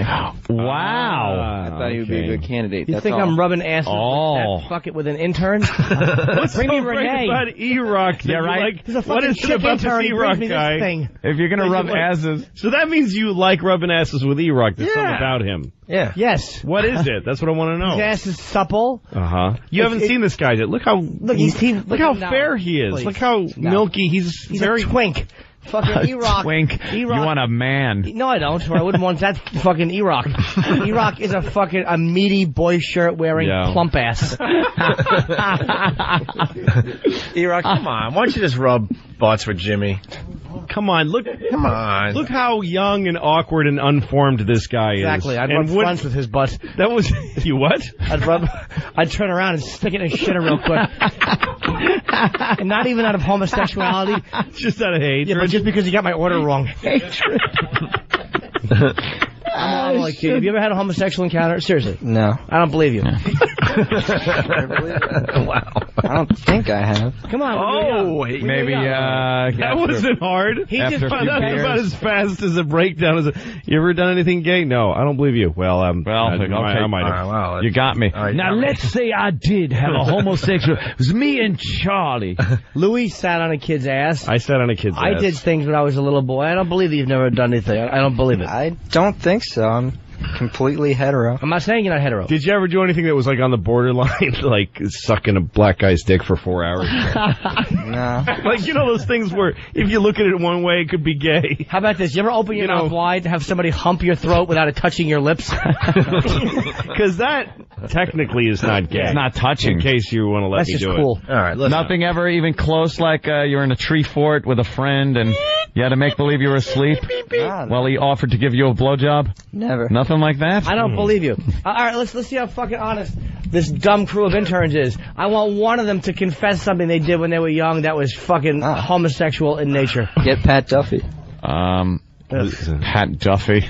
Who's that? Pat not only licked Pat's the a dick, creep. Pat rubbed his face on it like it was catnip. There's Pat Duffy. God, I love this kid. Pat Duffy has I a huge love this kid. fucking head. Duffy. No. What do you got today? Nothing gay? Here comes Pat Duffy. Anything gay? I touched one of my friend's dick one time when I was a kid. All right, that's pretty gay. What happened? Yeah, give us the circumstance there. Did he come in your Amish beard? No. You have an Amish beard with cum in it. That's why I asked. No, when I was like 8 or 9, my buddy he used to sleep over every Friday. We had bunk beds. He was 52. He was in. And I don't know my buddy. Always call me your buddy when you tell this story later. Yes, 52-year-old buddy with now 52-year-old buddy with the same last name. My buddy Jebediah. Just haven't had the same last name as Jebediah. Yes. It was at the barn raising. We built a barn and then carved a wooden horse, and then I shit in his mouth as he jacked off in my face. A brown white 69. I don't really remember. I went at his cock like a butter churn. I don't remember the exact circumstances of it, but I do remember. I bet. Another OJ. Everyone's got the OJ thing. Yes. I drifted back in, and I had a dick in my hand, and I was horrified. My clothes all wet with white stuff. And Charlie was holding my cum? Did I come? Charlie, what happened? Jesus Christ. Jesus Christ, OJ. Jesus Christ, OJ, you just fucked me in the ass. You sucked it like a professional, OJ. Jesus, where'd you learn to do that? But Charlie fell asleep in the passenger seat. Jesus. All I remember is I remember looking over because I was on the top bunk, he was on the bottom, and I looked over like this. Wait a minute, what buddy did you have bunk beds with? Well, no, me and my brother shared a room, and he had moved out by this point. So he had moved out, and then somebody moved in? No, my little sleepover. Sleepover. Oh, you had a sleepover. Sure. Okay. Right. How old's your brother? He's 7 years older. He's 27. So you were how old when this happened? I was 20? 8 or 9. I think. 8 or 9. So your brother moved out when he was 16 or 17? No, all right, I take that back. Then I was probably like 10. Yeah.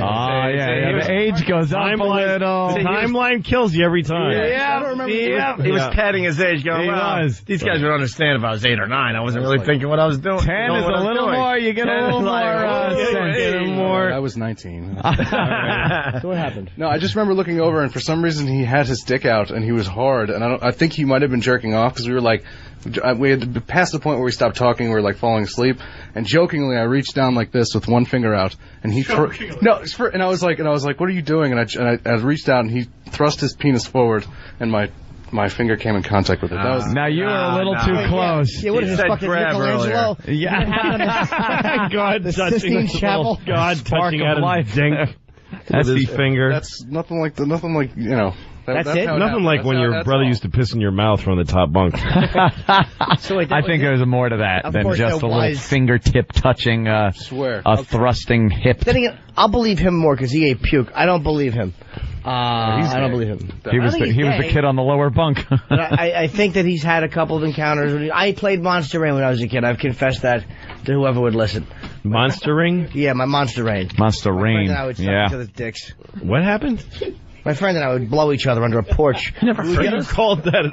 I know. It needs a name other than blowing each other under a porch. At that age, yeah. We would yell Monster Rain, and then to get away from the rain, we'd hide under a porch, and while we were under the start blowing each other. Yeah. And the day could be sunny. It wasn't raining. Oh, yeah. It really wasn't. It didn't have to be raining. They would say Monster Rain. There was always a threat of rain. Yeah, and you'd have to hide under the porch. We were always Sans umbrella. You'd have to suck each other's dicks. Yeah. All right, Pat Duffy, very good. Okay. All right, E-Rock, just rub butts. So what interns do we got? Just none? Oh, yeah, plenty. Well, then bring them in. They're all lying. Yeah, they're all lying. They need to be interrogated. Why won't E-Rock rub butts? Because he knows how good it feels. And what happens is our asses touch, and we both get a magnetic reaction in the front. But E-Rock, yes. E-Rock, why not do it again? You did it once. Who the hell are you? I'm the new intern. What's your name? Matt. Matt. Mm-hmm. And how long have you been here? A week. Oh, okay. I've never seen a week Matt. now. I don't know who Matt is. I've never seen. What do you do? What have you done in your week here? Get coffee, get breakfast. Yeah. More waiters. Waiters. We're definitely training waiters. What made you want to be an intern on this program? They want to get on radio instead they're going to be. For a while, about 7 years or so. You what? I listened to the best 7 years. So you're a fan. Okay. Yeah. College or something? Yes. Where? I'm at St. John's. I don't care. Yeah. Do you want to be in the business? I wouldn't mind. Good luck. It's a hard hustle. Thanks. All right. You ever suck a dick? No. Okay. How about you? No, I've never sucked a dick. Okay. All right. Not quite getting it there. What happened? I don't know. Dan had a reference. It didn't. I didn't get it. Really? Yeah. Happens. What if, rare, but what if you reward butt rubbing with extra intern duties, like give them real stuff to do? No, that'd be crazy. Ever jack off in the same room as another guy at the same time? No. No. Interesting. Yeah, perhaps when I was maybe I might have been 14. Yeah. Cousin's house. Cousins. And with cousins? And you just kind of like sleeping in the same room, and what happens? Nothing Take it from there. happened. Well, take it from there. Oh. You're in the same room and go. It was bunk beds. Those are bunk beds, They'll man. get you every time. Fucking bunk beds. I want gay kids. I'm getting bunk beds. Fucking bunk beds are leading to homosexuality. Right. Because these families out there don't want to buy a bigger house. The bunk bed. The bunk bed. Causing homosexuals. And I don't remember how it started, but both jerked off. With your and hand it was on your done. dick. Yes, it was similar to that. I think you know how it started. Of course he does. Yeah, because 14, you know what's going on. Yeah, so what was it, a magazine being passed around, or was it just a mental fantasy? What was the stimuli? A hot ant? The cousin? I really actually don't remember. You don't remember? No. I don't remember when believe I was, that. Wait, can you sit down for a second, please? I'm having trouble looking at it. Can you sit, just you, because you're confessing. I don't believe him. When I was like in 4th grade, me and my friend Mike, he had a scuba mask. Yeah. And we were taking the scuba mask and pressing our dick and balls against it, like smushed against the glass.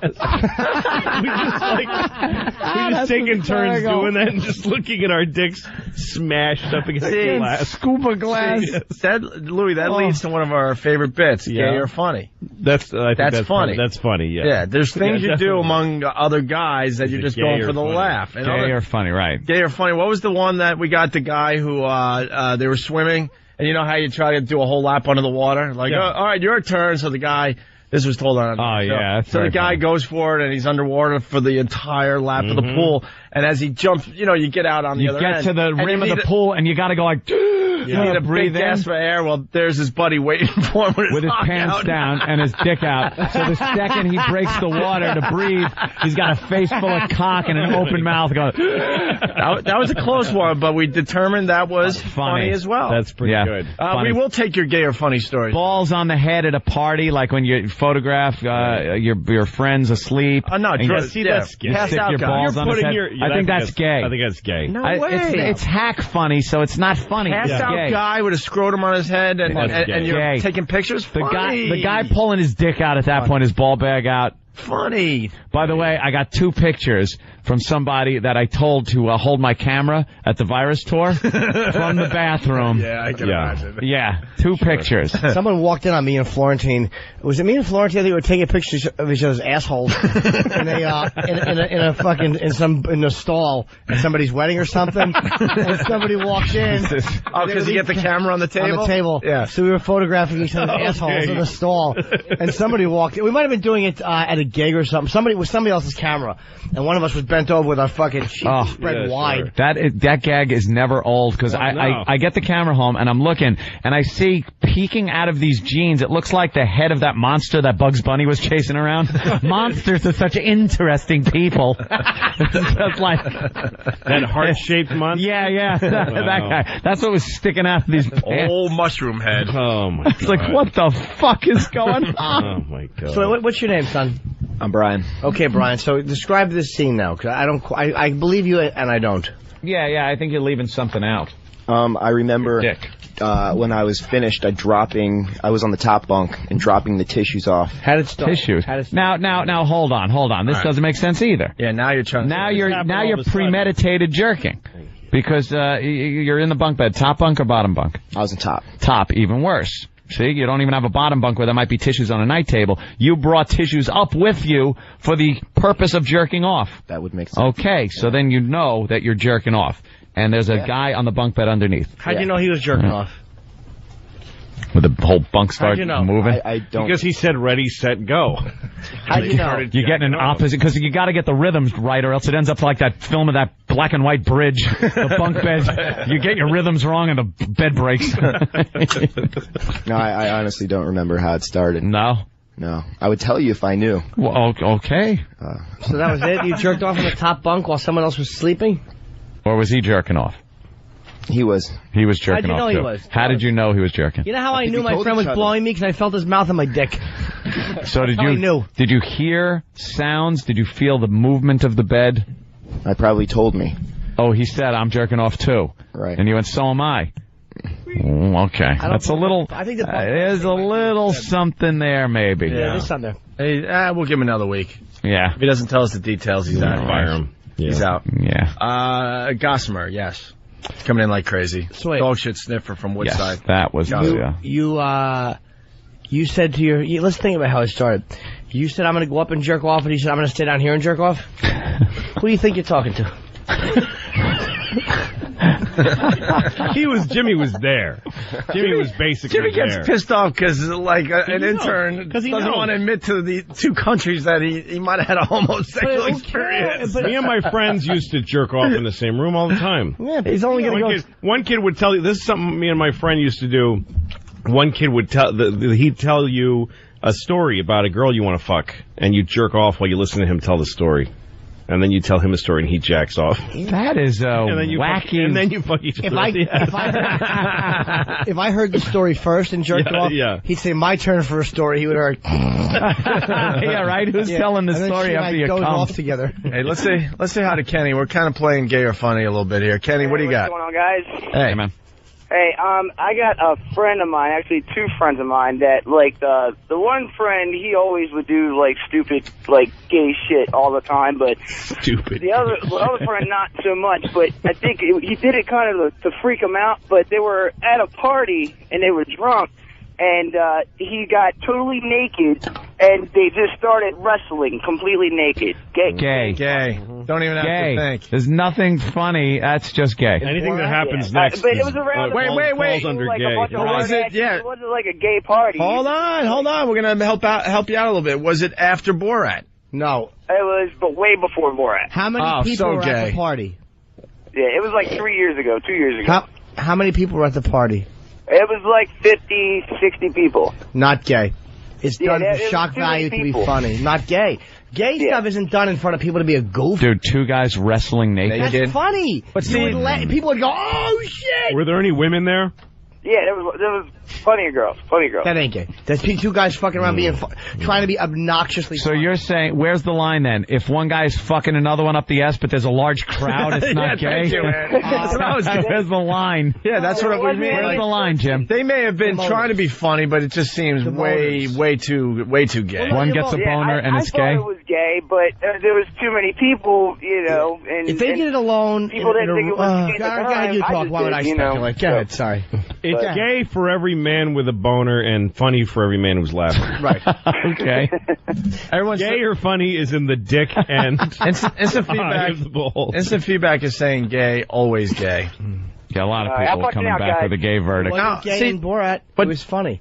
But this was before Borat. It doesn't matter, but I'm saying, like, that's an example of it caught. See, the problem is, though, it's like this whole gay or funny thing, and most of these things are done to try to be funny, but they come across gay. True. Now that you got to kind of deal with that part I'm not of it. talking like these guys are actually gay guys. It's just that they try to coming do off something. as gay. Here's the difference. Two guys wrestling like in Borat, naked in front of a bunch of whatever it was, home equity group people. Beyond funny, hilarious.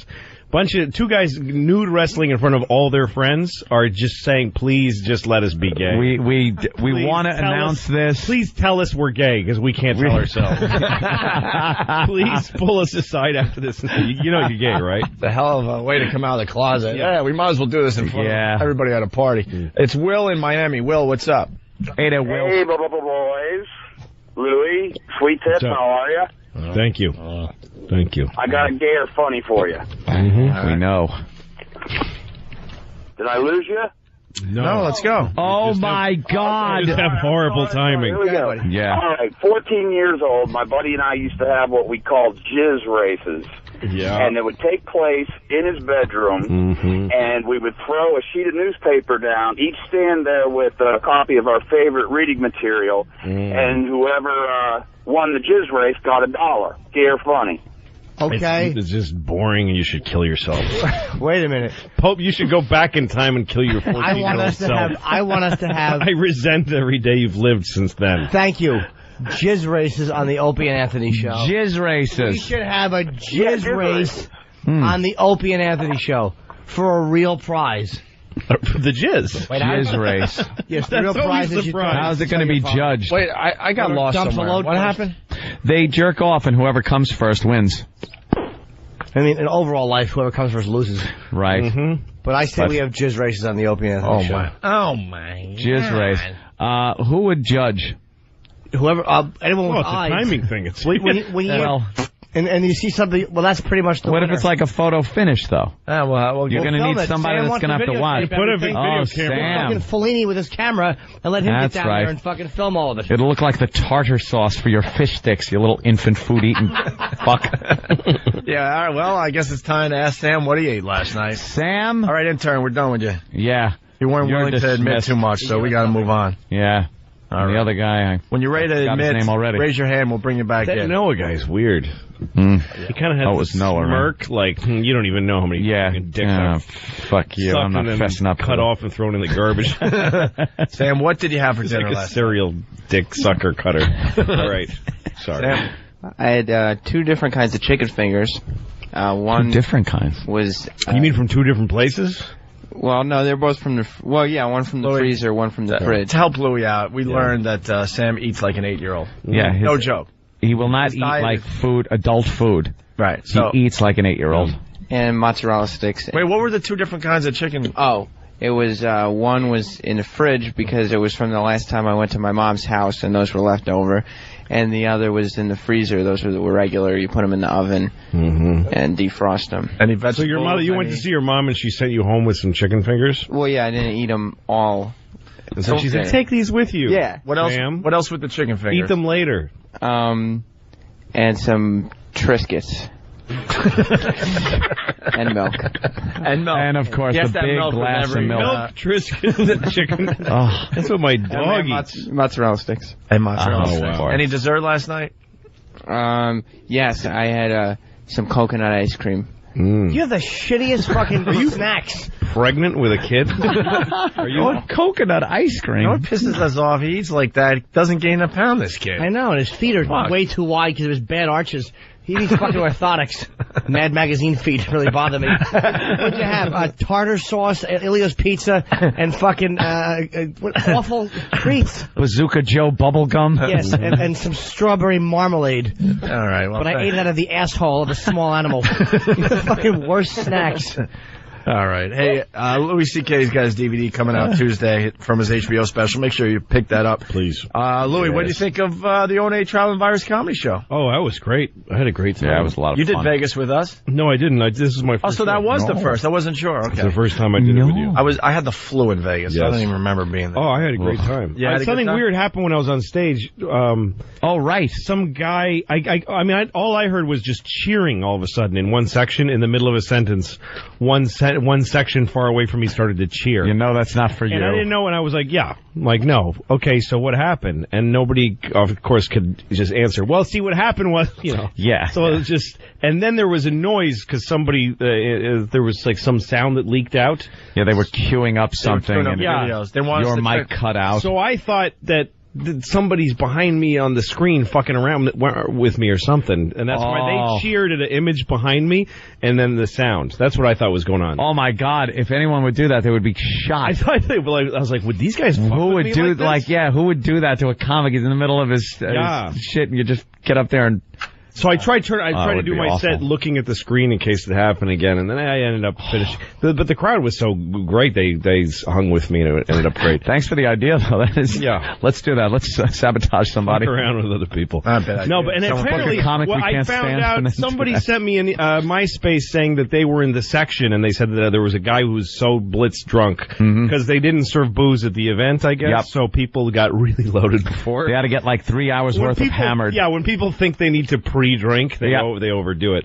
So he was so drunk, and the security threw him out. So the cheering was this guy being thrown out, and apparently he tried to swim back because Jones Beach is surrounded by water. Yeah, he tried to swim back into the event. Swim back to the venue. Yeah, that doesn't say a lot for our event. It's just one guy. No, the good news is that they cheered a guy being thrown out. Yeah. That means the crowd was good. Yep. The crowd was amazing. No, I had a ball. We get great crowds at these shows, which we're very happy about. The next stop, you're doing Mohegan Sun with us? Yep. That's a week from, what are we, 9 days out? 10 days out? A week from Saturday. Tickets still available through Ticketmaster.com. Mohegan Sun's the next stop. Psyched for that one. Oh, yeah, we are. I hate doing the casinos, and I love them. We're going early. We're going to broadcast from the Wolf, one of our affiliates. I never go home with any money. Yeah. I lose all my money that I make. I lose everything. Go to Virus Tour, one word on MySpace for all your info on the tour dates, okay? Right. But yeah, no, I was really happy. The crowd was good. They said they listened. I mean, they're excited. Yep. Usually crowds that are really pumped to be somewhere are not good comedy listeners, but these folks were really good. And you were late in the show, too. I was right after. You know that they laughed all the way to the end and it was 3.5 hours? Do you realize that was a 3.5 hour show? That's hard the other to night. that. Isn't that crazy? Yeah, it's good. So, we look forward to Mohegan Sun, the next stop. You want to take a break or you want to do more gay or funny? I don't even want gay or funny. I want to hear something honest out of one of these motherfuckers. Yeah. It's amazing to me how people will not admit shit. But people aren't as honest as you, Jimmy. That's what's amazing about you. That's what makes you special. No, but it's not even special. It's just stuff that everybody should. It's amazing to me how people won't. No, not. I mean, I'm not talking about yesterday. There's no way a child with a dick doesn't put that dick in a mouth, ass, or against the dick of another child, or in the hair of, or something. There's just no way. All right, let's go with this one. We got a couple of these. Well, they're asking the interns if anyone's brave enough to step up. Yeah, all right. Big J, what's up? Hey guys, welcome back. Love the show. Yeah. I got a good one for gay or funny. Yeah. This guy I used to play baseball with in high school, he would pick on the underclassmen, like in the locker room before practice. He'd catch them whenever they were bent over, putting on their pants. He'd run by and stick a finger in their ass and holler, oil check. And yell what? Oil check. Oil check. Oil check? Gay. Oil check. I like your voice, too. I vote gay. Gay. I mean, the guy was a fucking psycho, but... All that football stuff is gay. I was a big kid. I wanted to play football in high school, and I had a friend that was a year ahead of me, and he said, well, you have to jack off in front of everybody in the shower. Everybody jacks off on you. They close your asshole with duct tape, and everybody slaps your dick. No, this is what the high school football locker room was like, and I was like, well, I'm not playing football because I'm not gay. It's the football camp and the football teams. He's not exaggerating because we had that story on Long Island with the pine cones. Oh, the pine cones. That's all these guys do. No, this is what America is built on. And then they go like George Bush and the skull and bones. Right. You know that just means guys are fucking each other up the ass. Like guys, future presidents fucking each other up the ass. And then they go to Abu Ghraib and stick their dicks in Iraqi people's faces. Like this is what fucking like macho, powerful people do. Yeah. That's the ultimate assertion of American power. Is sticking the dick in someone's face, or vice versa. That's the weird thing about an Abu Ghraib, like somebody with a dick in their hand, like right. Hey, look what I got. Look how I'm fucking this guy over. I got a dick here. The enemy. I'm making him piss in my face. What a loser he is. This is weird. I pledged the fraternity, and a lot of naked stuff, but didn't have to be hard naked, thank God. Right. None of that crap, but still just naked stuff. You ought to pick up marshmallows with your ass cheeks and dump them on a replica of a competing fraternity's house. That's what he did. It was Pilot to Bombardier. It's called bomb the fraternity house. Yeah. We did do that. And then we did have to gay or funny. And then we were blindfolded. We had to go into toilets and squish the turds that some sorority pig left behind from a party. But they were bananas. This isn't gay. You know what, though? You hope they were bananas. Most of them were bananas. You remember them. I remember them as bananas that Charlie put in the toilet. Here's the deal. Like MASH. They're showing dogs sniffing each other's asses on the news, by the way. Wait, like at the end of MASH. It was a chicken. It was a chicken. They weren't bananas. They were dicks. Here's the deal with the banana thing, though. I, to this day, believe that I did squish a banana. Yeah. But then when you're in the house and now you have to do this to other people, things happen because maybe you don't like a pledge too much. Right. So I'm sorry. I'm so distracted by that. They are just showing a big dog licking a little dog's asshole on TV. And they're doing a cute animal story with two dogs. And they're ignoring that the dogs are felching each other. Yeah, no, the big dog is just licking the nutsack of the little dog. Yeah. Much to the little dog's pleasure. Where is the little dog? It's in front of the big dog. It's just going to start humping it. He's the one holding up. They the come and finally get it cut sign. to it. No one. Oh, here comes another dog now. Let me just get my nose up this dog's asshole. They're not showing it? No. Here it is. No. There it goes. The little dog's getting his ass licked. Him and nobody. And the other one wants to get in there. This is the morning show. It's just fucking bestiality going on. That one guy looks nervous. Nobody else cares. Oh, the white dog's in hump position. Oh, totally. He looks like he's ready. This is what they do. Yeah, he's getting ready. Yeah. There you go. Give mommy kisses. Oh, you smell There he like goes. dachshund ass. There he goes. He was blowing him. Yep. And they don't acknowledge it. They don't go, hey, look at that dog sucking the other dog's dick. He goes, so where can we get dogs like this? Hilarious. This isn't gay because it doesn't include another man, but when I was a kid, we lived in a two-family house. So there was these nurses that lived together above us, and I was sexy. Fucking, I didn't care what they looked like. Our basements were connected, so I would stay home from school pretending I was sick, and I would go down in the basement and climb. I'd go into their apartment. Wow. And I would find I'd jack off in their underwear. Wow. And then I'd go back downstairs and feel horrible about myself. Make your getaway. Yes. Feeling all guilty about what you left. Did you take the underwear with you? No, I left it there. You left jizzed underwear? What an antisocial little douchebag. These women, it's not like they lived with a guy. What the fuck could they what the fuck did I do last night? Jizz in my underwear. And they knew it was you because they'd find a load of some day. Smartie wrappers. Who else could it have been with the boy dance? Some baseball cards. Oh, my God. Why is this Red Sox pennant in there? Yeah, fucking Fred Lynn card with a load of half sprayed on it. Let's go to Jamie in Cleveland. Jamie. Somebody put cum and a Carl Yastrzemski figurine in my sock drawer. Who could it be? Go ahead, Jamie. Yeah, I had a couple fraternity buddies in college that would have a contest. They would go around the house and try to jerk off in other guys' rooms. And so people started catching on to this, and they would start locking their doors.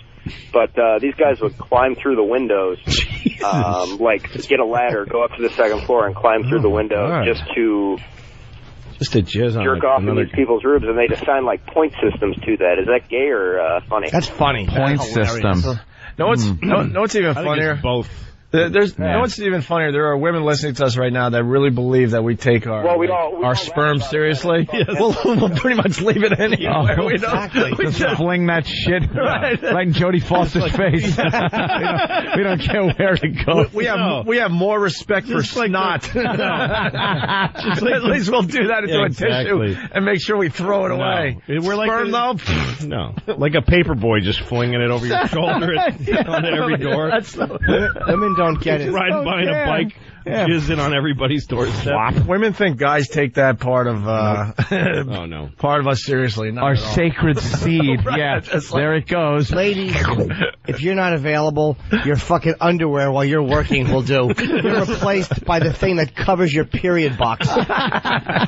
It's so true, though. Cloth that legs go through and shitty asshole gets rubbed on is as good as you are. No disrespect. You are one line in a long list of places where jizz can go. Exactly. You're just the most irritating. In a cunt is like number 32 exactly on the list of 1,000. That's right.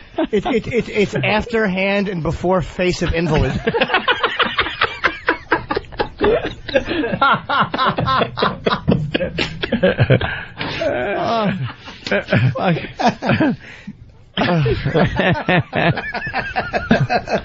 I showed my penis to a retarded girl when I was when I was 9. There was a family of it's nice people that looked retarded people. Yeah, it was like I forget their names, but they all had Down syndrome, like all these kids. The Nagels? Even the father looked at it. Holy shit, Jimmy! Oh, is that evil? I don't know. It's Eric Nagel sitting right over there. See, if he would have done the butt rub, we would have left him alone. Oh, the Nagel. That is so wrong. No, but I was behind a CVS Yeah. Looking for something, and there was Gina, whatever her name was, and I just said, "Can I show you my dink?" And she said, "Okay." So I just took it out and let her see it. Wow.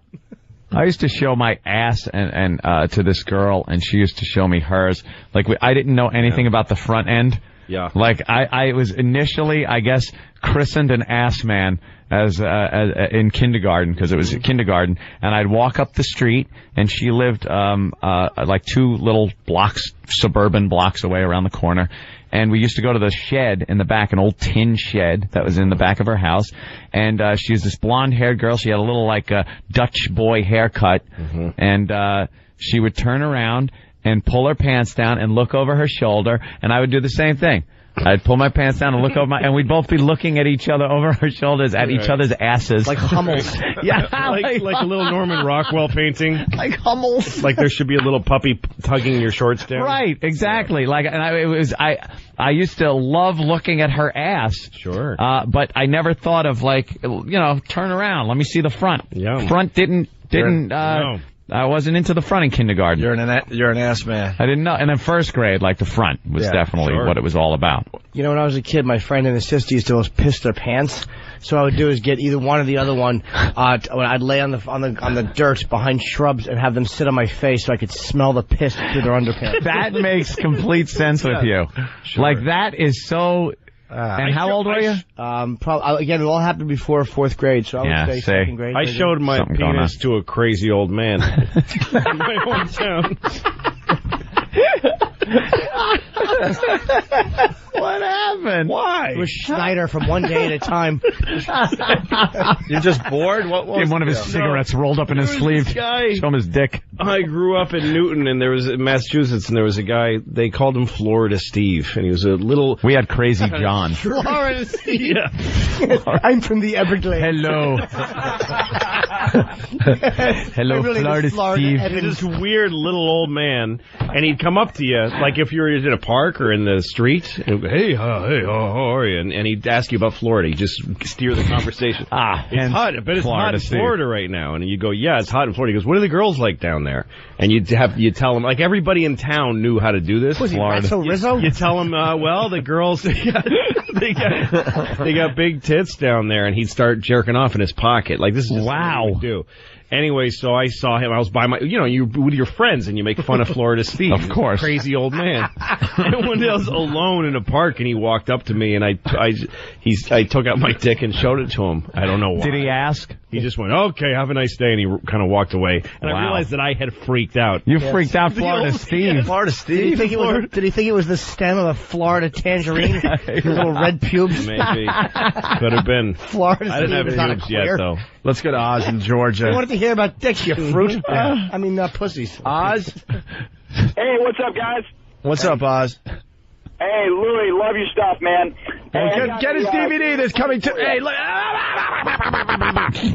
set me up nice. Get his DVD that's coming Tuesday. We got to get his plugs in. Shameless is on DVD starting Tuesday. Hour special. All right, sorry, Oz. Go ahead. Just trying to take care of my buddy here. It's funny, man. When I was around 12, I went to Boy Scout camp for the first time.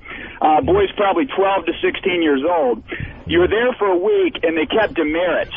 And the two individuals who had the most demerits were threatened with what was called the red pecker.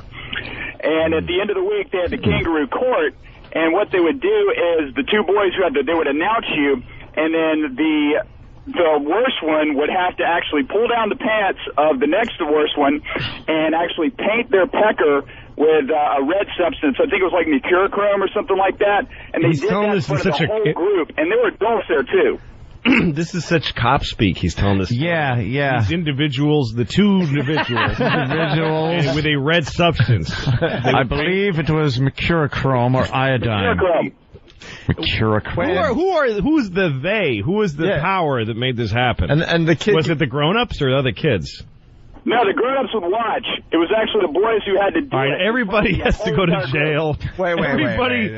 We have to track down who these people are. Grown-ups would watch. They all have to go to jail. As you guys would paint another kid's penis? The scout leader actually eventually ended up, he was charged with molesting his daughter a couple of years later. All right, well, now it all he makes doesn't need sense. to do concurrent There sentences. needed to be some supervision Kind of screwed up. at the campsite. All right, thanks, Oz. We got Craig standing by. You going to admit something?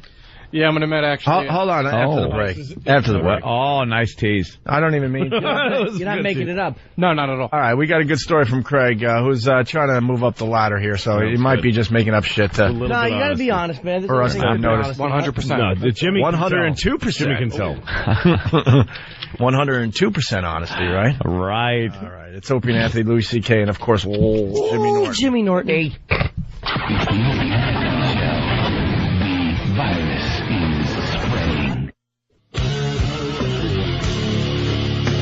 That's loud. That is amazing. Isn't that weird? That's very weird. The car parked in front of the house you grew up in right now. Car parked there. We're just like looking at like Google Earth. I got Google Earth on my BlackBerry. Yeah. He gave me the address to where he grew up. And what, 30 seconds Yeah. later? And I've got an aerial photograph of that house that he There it is. You know, and obviously, but it's just this little handheld device. Years ago, that was inconceivable. Growing up as a kid, that was science fucking fiction right there. Yeah. And now it's just everyone takes it for granted and just kind of, wow, that's kind of cool. But unless you look back at what you had back then, the inventions aren't as amazing. Yeah. Because you kind of gradually get used to these things. Yeah. But we're in this time with technology is just spitting out some unbelievable But shit. all the technology is just information technology. Yeah. now. It It is. used to be like, here's a thing that can wash your clothes. Look at that. It slices, it dices, it's Julienne's fries. Here's a car with a smooth ride or whatever. Yeah. Now it's like, now you can see this. Now you can see this girl's asshole. Now you can, it's all information, It's which all all means porn. Major information. That's all it is. I was saying, I was on one of the video sites last night, just 2 hours. 2 hours going through, and I realized you could just go through. You could say I was watching break.com over here. hysterical. No, not just break.com. I was going on a lot You're of, but all yes, over the place. break.com. But like 2 hours of just going through things where you're watching maybe 50 seconds of something really funny happening, and then a minute and a half of Iraqis just being pulverized by machine gun fire. Yes. And then something else that's interesting, a little bit of history. You're just getting these blurbs of information just shooting at your head. Well, it's nice. Like little Alex sitting there with his eyes open, you know, with Beethoven it's playing. nice to know you can Ludwig program. van. It's nice that you can program your own viewing experience now. Finally, Yeah, but is the that younger, good? The younger people out there don't understand. We had to watch the shit they threw on TV for us, and now with the DVRs and everything else, and now with YouTube and Break.com, you could decide your whole viewing. We didn't even have schedule. We didn't have No. VCRs. No. You had to see what's on TV. What's on? What's on the three networks. Yeah. And then there was Fox, and that was 2, weird. 4, 5, 7, And then whatever sometimes 8 from Connecticut. Yeah, and then whatever UHF channels you got. Yeah. I want to go to the phones because I don't want to lose her. It's Jennifer from Washington. Jennifer. Hi, guys. Hi, what's up, Jennifer? Shitty name. Not much. Anthony does not like your name. Why? Hate your name. Because I have to write it every 3 months. On a check? Yeah. Oh, okay, I got it. She's still using your last name, too, right? Nah, please. Fine. I'd love to get into it, but pending litigation right. keeps me from making any comments I would love to make. I'm sorry. Go ahead, sweetie. I'm just trying to help you out a little bit. Let you get some of that anger out so you're a happy person. If you did have Now, if I did write checks, let me ask Charlie. but I don't. Charlie writes the Charlie. checks. Charlie wrote a check. He saw the amount on it and said, "Oh my God, OJ." Hurry, look. This guy has chest hair that forms into a bikini top on TV. Did anyone else see that? Wow. That was bizarre. Yeah, Jennifer. It looked like a black bikini top. Jennifer. Hi. What's up, Jennifer? I wonder. Not much. All right, nice. And you want? You've called the show for? Well, I was calling because I actually had a gay experience when I was younger, too. How old are you now? Right. How old am I now? I'm 24. All right, because you sound like you're 14. I know, sorry. And you? Oops, sorry. That was mine. Lawyer warning you? No. Yeah, right. Shut up. I know you want to, but trust me on this. Yeah. All right, sorry. Go ahead, Jennifer. Well, when I was in 3rd grade, my best friend and I liked the same boy. Yeah. But we couldn't admit to each other that we liked boys yet because they were dirty and they had cooties and stuff. So they we still were are, playing in her babe. basement, and she had the idea that we could take turns being the boy, and we would act out what we wanted to do with Oh. this boy that we liked. Wait, you would take turns being the boy? Yes, because she said the boy had to be on top, and she knew where the boy was supposed to put his hand. Wow, how'd she get her info? How'd she know all this at such a young, tender age? Well, not to ruin it, but I'm pretty sure, retrospectively, that she was molested. Oh, jeez, well, that's an not excellent good for source. her. That's Good an for excellent you. source of information. Molesting is You don't learn. You might as well learn from the people closest to you. Sure. Oh, I don't know if that dump button works here. Wait, what? I would have dumped that out. Which one? Me? Yeah. Oh, really? I think the whole road right there was a little too graphic. All right, let's keep it clean. Keep it clean. Not Keep clean. it fair. Keep it fair. Fuck the clean. Keep it just fair. So did a she little much. stimulate a penis with anything, or did she just bump her slit against your... Yeah, she would use her hands. Well, she put her hand down there. Was she And put would the tell thumb me how out to straight? Put my hand when it was my... Yeah, she really was quite the director. Wow. But and Wow, yeah, and you so had to she... put one hand on the boob, and one had to be the penis. And yeah, How old were you, though? I was in 3rd grade. I'm not sure how old that makes you. I guess 10. Did you realize that a video of this would be worth billions of dollars? Yeah, Jesus. All right, Jennifer, we're gonna be responsible and we're gonna move on because this is getting dangerous, man. Thank you, Jennifer. Anything since you've been of age? She's gone? I was going to say anything sorry. since she's been of age. Yes. Has she relived the experience? All right. Hmm. Wow. Well, now we got Craig. him back there. What's up? We've been waiting through the break, so you want to admit to a few things? Yeah, a couple of things. Well, I would like to share. All right.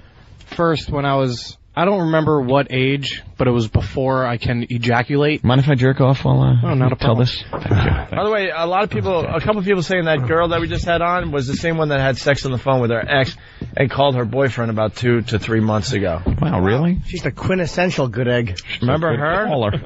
If that was her, have her call back. Jennifer, call back. Maybe she just makes up... No, she didn't make up that other story. No. That was his real... All right, anyway, go ahead, Craig. Sorry. Yeah, I got distracted. what happened?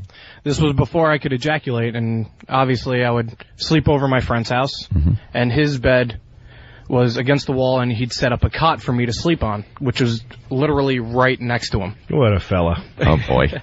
So we woke up one morning, and we were discussing our boners. Yeah, We just- little wait, boner we- talk. You were discussing them. Well, as like, hey, look, I have a boner. Oh, so do I. That's a Mine's discussion. bigger. No, mine's bigger. That kind of disgusting. Sounds like there was some... Disgusting. Yeah. He made it sound so responsible. We were discussing our boners. Discussing the boners. One another's We're direction. discussing the Middle East. Naked with boners. Yes. As men of similar ilk would discuss a financial strategy. Having an interlocular, whatever you call it, I can't say. Interlocular. Interlocular discussion of Of the boner. of one another's erections. Well, we were talking about it, and he was like, "Look at mine." So I looked at his, and then I raised my blanket, and he looked at mine. Then he takes his hand and pushes my penis. Now towards... we're in the present tense. This is interesting. Now. Then he Now what he takes does. Wait, he takes his hand and he points your penis? No, he took my penis and pushed it towards my balls. Ow. Well, not like bent it. Oh. Like what? Kinda You were like- going to fire a flaming cannonball over the Exactly. fucking wall to the fort? That's exactly what he did. And he released, and then he just watched my penis fucking fly back and forth like one of those clowns the that reason you why punch in the face. boing sound is made for the boner. Exactly. That's what the boing kind of vibrate. Then I did it to him, and we constantly just did that, and then he ended up Constantly. Yeah, about like 10 times each. 10 times. Going back and forth. Like you would reach over. It's probably like watching two guys play speed chess. With no board. Flick back, flick back. Ting, tang, ting, tang, ting, tang. So we did that a couple of times. This isn't going to end good. Well, that's one story. What finally happened? Wait a minute, so how did that end? Then you did that 10 times and then said, hey, you want to get something to eat? Yeah, Yeah. just Like, no, who came on whose chest? Well, this was before I can ejaculate. Oh, okay, this is like the Clinton didn't inhale thing. Right. So you both just kind of pushed each other's dicks a little bit, and then so let's get cheese each fries. other's Yeah, dicks then around. then we went downstairs and ate breakfast. Right. What'd you have, Fruit Loops? That's so cheap and perfect. So And there was another time later on when I could ejaculate. Say about later. I'd say about a week, 13. This was like at the peak of my masturbating. Mm-hmm. And we would. You peaked at 13. Wow. Well, no, it was like constant every day, Right, sure. every second. Sure.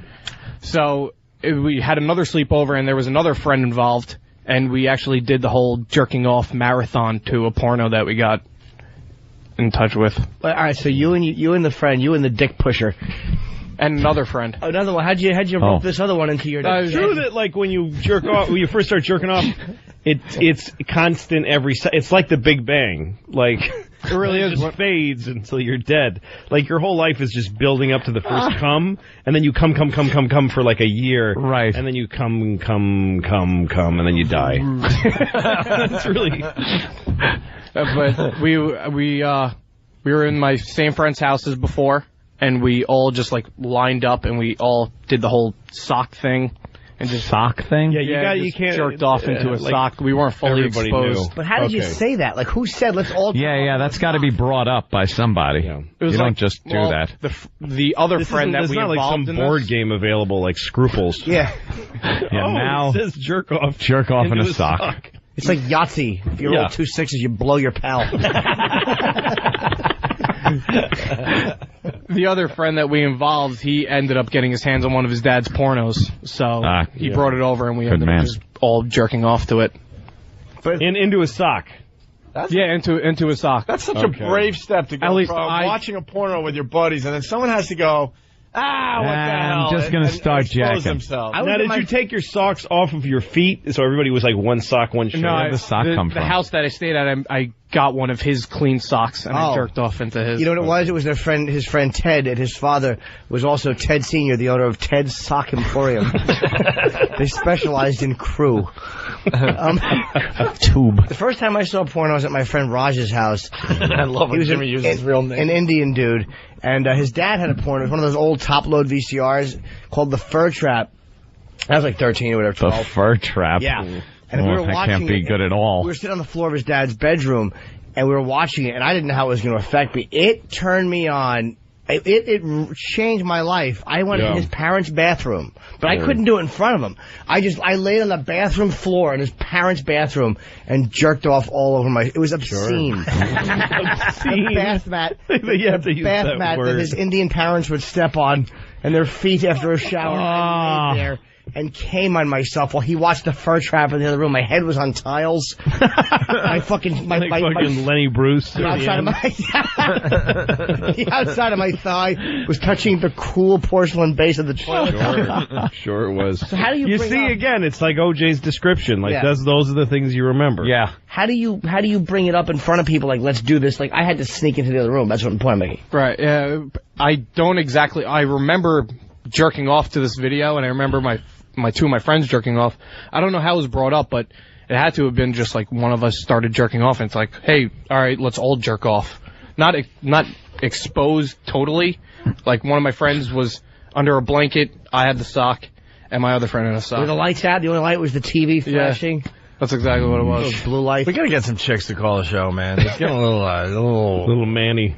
A little dizzy. You want more gay? Yeah, give me, what's another one? Wow. Jesus. He really wants to purge this one. This kid's got like a Dewey Decimal System. Yeah, fast forward. This is like that. Fast forward to 1 o'clock, and then there was the time. Then I remember that movie where they bring in some murderer for a traffic ticket, and they give him a burger and a shake, and he just tells them about spills his guts. Thousands of hidden bombs. You're a killer. All right, why don't you end with your Stairway to Heaven? All right, one more story will Let's be... go. Here's the biggie. We got our lighters out. Let's go. It's when I first started going to camp, and one night when all the counselors were out getting drunk, one of my friends and I sat on his bed, and he ended up just touching me and just started jerking me off.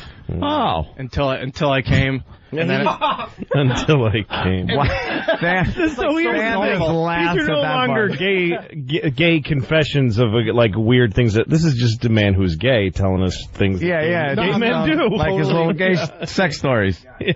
Are you gay? It's okay if you are. No, I'm not gay. I'm totally hetero. Oh, wow. Totally.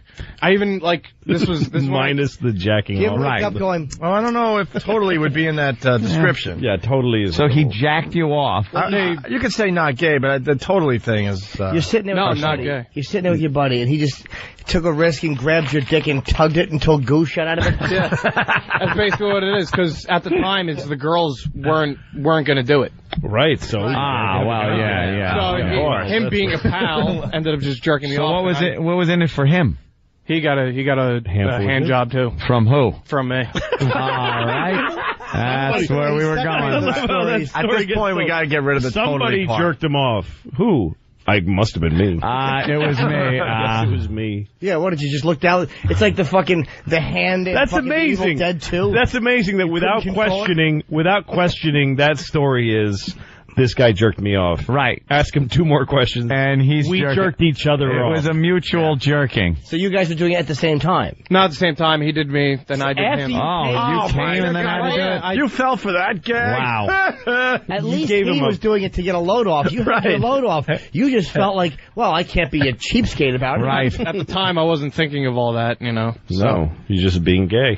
Were you trying to do a good job to get it over with as quickly as possible? I was going as fast and He believes in even Steven. Yes, he does. You're an even Steven. And then, have you ever had your dick in another man's mouth? No, but that same friend, we talked about it, and actually Decided that's to do after, no. And then did it? No, we didn't do it, but it was to the point where it's like, but I don't want your cum in my mouth. Oh, so. right. You worked it out logistically. Yeah. Oh, yeah, that would have sucked. How did that come up? Who said I don't want you? How did that pop up? He brought it up after. He He's said, like, "How about hey, we what suck about this? And I'm like, I don't want to do it. And he's like, do you mind? And he's like, but I don't want your cum in my mouth. All right. The guy was working out like negotiating, yeah. Well, you know, look, I'll suck for a minute, but none of that. So what happened? He blew you, and you said you. No, he didn't blow me. He didn't blow me at all. That would have been so gay. It was just a double hand. That fell apart in the talks. Yeah, they had talks about it, but it was like fucking Hamas. Yeah, there you go. The talks. All right. So how many times did you guys do this? Just once, just that one night. That was it? And ever since then, I haven't touched a cock. All right, we got to get the gay out. Wow. The women are starting to call in. That is so, that's pretty good. Let's go to gay. Yeah, thank you, Craig. Oh, you're welcome. It's pretty good. Thanks. Go ahead, man. You look a lot like our ex-producer if he was a little fatter. It just hit me. Do you just wash your hands all the time now, too? Well, yeah, constantly, actually. And cum. Just He looks like Rick, right? A little bit. Little Rick. Yeah, a little bit. And you got the hat on, especially. Not bad. All right. Pretty good honesty there. Hootie McBoob from Pal Talk. Hi, guys. Hey. Hootie. Hello? Yes. Yes. Hi, Hootie. You are on the So, airwaves. Really quick. It was last year. I had a party at my house, and a whole bunch of my friends came over, but then a whole bunch of them left, and there were 5 guys left and me and one other girl. And it just kind of randomly started. She got naked, I got naked, and I had gone down on her, and then she went down on me, and the guys were just standing around watching us naked. And then one guy ended up jacking off on her boobs, and I'd never want to do that again. I didn't really enjoy going down on her, but it was very overwhelming. Did anyone jack off on you? No. No? No. Why not? Why not? No. Why not? My husband was there, so it was like not like well. Yeah, my husband and I are swingers, so anybody that's listening right now is going like, what the hell is he on the radio for? I see. Yeah, it's just a story. Yeah, which is story nice. about we want the innocent ones from the old days. Cringy. Yeah, let's go to John in Mississippi. John. Hey, I gotta nominate Craig's last story for hottest story ever. Why? They're giving me such a fucking rod. Was it the negotiating they were doing? What's that? Are you being serious? Are you gay? No, I'm gay. Don't make me a bad person. No, I'm gay. Are you gay? No, I'm gay. No, it's not. It's you are confused. Men are so full of contradiction. I thought every guy has some weird gay problem. No, I'm gay. No, I'm gay. I'm not gay. Did you ever blow a guy? Well, we talked. No, we did not blow each other. We just talked about it and then we blew each other. Okay. All right, John. I'm glad you liked that last one. Punching out. All right, there goes John. Yeah. Changing gears slightly, we got this audio that is hilarious. Yes. The mom freaking out at a hockey game. This is the greatest thing ever. Love this. She's it's being a little too serious at the her son's hockey game. Yeah. When her son and some other boy on the ice get into a fight. A little bit of a scuffle. It happens in hockey. This is what human beings are really like. Yeah. This is real human. This is real human beings right here. Is there a video that is... oh, yeah. This is audio from a video? It's on, Break? Get it on break. I'm sure you put hockey, mom, fight, Something yell, like that? curse, All right, whatever. We'll give you the... You'll find it. She's watching a you hockey can't game. really. Her The son's video in the isn't game. that good. It's the audio's good. Yeah, her son's in the game. Yep. And her son gets in a fight with some guy. Some other player. And she voices her displeasure with this gentleman. There goes the hammer. And he called it a Jimmy stick. Hey! Fucking asshole. Ah! Stop! He's fighting him, that motherfucker! Ah! You son of a bitch!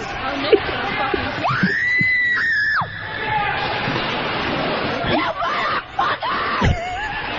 Alright, where's my boyfriend? Jimmy! That fucking motherfucker! You fucking piece of shit! God, you fucking cocksucking piece of shit! Fuck you! Told you I hated Hammer. Oh my god! And once again, it ends. You know there was more. Yeah, had to be. But, yeah, that's so good. Isn't that great? That's so good. The screaming, the just primal. It's so weird. Women that do that, they just scream. It's not because they're being hit or something. They just, I'm upset. The fuck is that? So weird. Fucking cocksucker. She's wearing a windbreaker. Just throw her out. Scrunchie in her hair. Fucking watching the fucking idiot that came out of her vagina getting beaten up on the ice.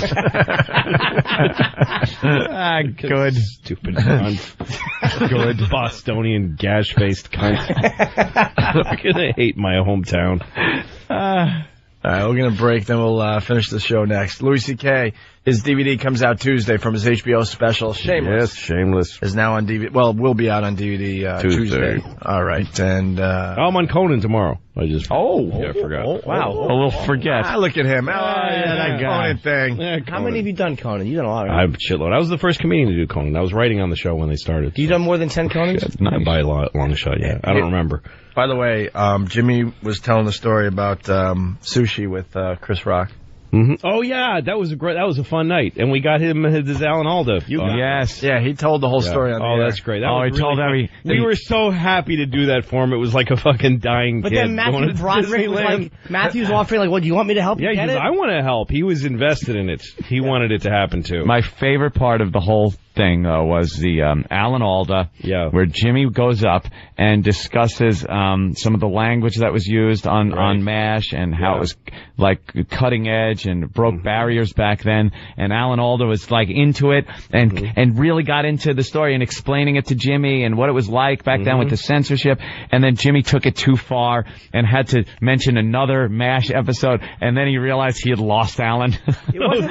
I love that. I don't think it happened like you thought. No, it did. It was just a little bit, nothing major, but I sense that he went, all right, enough. Internally, he went, I gave you enough of my time. Exactly, our moment is over. Alan Alda might have not been true. Alan Alda's thinking, I think I might have found a new friend. This is good. And then and Jimmy just goes, I'll walk away. Children in a sitcom. Oh, God. And internally, he went, fucking linoleum floor somewhere. Bleed out, you fucking chinless pig. He hated me. No, he told me that he listened to you guys' show because he listened to clips that I had of me and Bill Donahue and some other stuff on my website. Right. And he said, those guys sound really intelligent. They're very thoughtful. I enjoyed it. Wow. Yeah, he liked your show. God damn. Yeah, he told me the same thing, too. Alan Alda. When Alan and I was chatting. Pretty good. When you and Alan, we are chatting. Every time his mouth moves, I'm like, that's Alan Alda talking. Yeah, it's really weird. It's weird. Yes. When he did that. Yes. My chin goes very high up when I speak. He was very nice. He's a really good guy. And he looks like a psychopath in the movie. He's funny, too. Yeah. Cool. We had a funny, we were having lunch and I told him about my dad telling me about sex. Because my dad explained to me how to make a woman come by teasing her. Like, my dad gave me this sort of European the art of lovemaking when I was like 10. And he said that his mom was very similarly inappropriate. He asked his mother what sex was when he was 10, and she said, "It's wonderful, Alan," which was an awful thing to hear. Yeah. And then so we're talking about sex and stuff, and then he said, "Hey, I have to go to my trailer and jerk off now." That was great that Hawkeye made that joke. All right, let's go to break. On the instant feedback, Adam W. This is a good one from Columbus. How did gay or funny just turn into that's gay as hell? Yeah, funny went. Yeah, it really left did. behind a long time ago. I'm telling you, we are going to have fucking jizz races. Yes, jizz race. Do you honestly? We could probably find 5. Yeah, brave souls out there. Or you could do Dick Rorschach, where you take, like I was describing, any plate of glass, smush your dick against it, and people say what it looks like, and then analyze them. Yeah. That's very funny. The same guys we could get. How about this?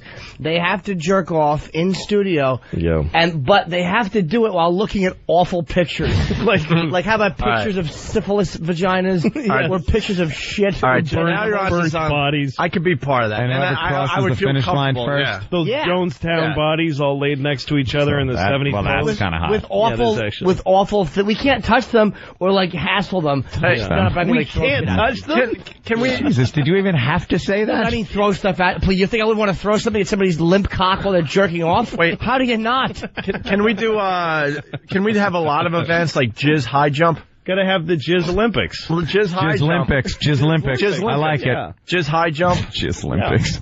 Yeah, no, you put a bar up. That's exactly what I'm getting at. And then the other guy's got to go. Oh, this could take a while, though. Yeah. But they have to, like, jerk off, and, like, we're playing, like, audio from the fucking dentist scene from the Marathon Man. It's like the I like it, Jerry. Or you make them, you switch, like a bait and switch. Like, if we get a girl with big tits to stand there, and then right before they come, some old ladies, they have to come on or big hairy ass. They have to come while Patty is in the room talking to them. Something awful. Wow, that would be good for Patty. She's never seen action like that. All right, ask the bosses if this is legal. Jizz Olympics. Or just Jimmy's Jizz races, thanks to that caller. Jizz racing. By the way, your vagina has talent, I think, is going to happen finally. Oh, thank God. We're doing things with vaginas. Mm-hmm. Your vagina has talent. Yeah, that's coming to the OA. Isn't it so your vagina has talent? So, yeah. Because the so is very important to that. Just your vagina has talent as well. But so your vagina has talent. Yeah. I like it Can I point out the funniest thing I've ever seen? This is for me, Rob. Steve, do they really want me to ask XM about this? This is queer. Steve C. Steve C. Nathan Lane is more convincing talking about how hot a pussy is. This is queer. This seems queer to me. I don't know. Oh, maybe he's like, do they really want me to ask XM about this? And then he's signing it. This is queer Steve C. It's all how you look at it. Just so you know who's talking. Yeah. This is queer Steve C. Oh, this is queer Steve C. You remove the period and the slash, and it looks a little different. We'll have approval in 15 minutes or 9 days. I'll go check. Do you want me to ask about this or just not ask about it and assume things? What? Tell Louis C.K. we wanted to do So Your Vagina Has Talent, and they had no problem with everything. We gave them some of the things these women were going to do with their vaginas. Right. And then we were going to do, what is it called with the maze, with the finger? That's the one they had the problem with. What is it called? Rube Goldberg. Oh, a Rube Goldberg kind of, contraption. Right. With the vagina involved. So to finger the vagina. So it's going to be this long, involved thing with like you light a match and it makes a string break. And and then the boot kicks the bucket over and the water hits a water wheel. And it's a cue ball that rolls down. And at the end, a rubber finger will insert in the vagina. Just a little poke. And that's what they had a problem with? Yeah, the insertion. Why? I don't know. They're afraid it would have gone into her cunt at 200 miles an hour or something and injure her. Yeah. Well, they had a problem with it because they were hoping it would be a guy's ass. Right. Yes. Hello, this is Queer Steve C. Where is Queer Steve C? That's his fucking... If he was running for president, that'd be the Secret Service's code name for him. Queer Steve C. Dude, we have one guy that's brave enough. Tony from Bethpage is on the line. He wants to do this. Oh, yeah? A bunch of people. You want to talk to him now or after the break? Brave enough? Gay or brave is going to be his thing. We have to have a few guys because you're not going to be jerking off to gay things. All right, let's That's go to the beauty of it. Let's go to Tony. What's going on, Owen? Hey, Tony. Hey, man. Tony Baloney, what's up? You're on the air, sir. Hey, how's it going? Yeah, I'm up for this. I'll do it. Okay. Oh, jeez. Why not? You'll throw a batch out. In front of a bunch of guys. In front of a bunch of guys. Thanks, Jimmy. Welcome. Are you there? You're breaking up, guys. Yeah, I think the phone, whatever. I'm sure he'll be happy, the stalker Patty will be there. So, what are you doing? She has to read sexy things. Yeah. Why didn't we get Stalker Patty's review on the porn movie? Let's get her on the phone. That's how we'll end today's show. What? Let's do that next. She watched the porno? Well, we sent her to the peep shows. Oh, that's right, and we had her buy porn. And she's supposed to give us a review. Well, I watched it. It was very exciting. We'll see if she's around. So dirty and weird. We'll talk to her next. The virus is spreading. All right. Before we get to line of the day, why don't you make the music even louder, please? What? Holy crap. What?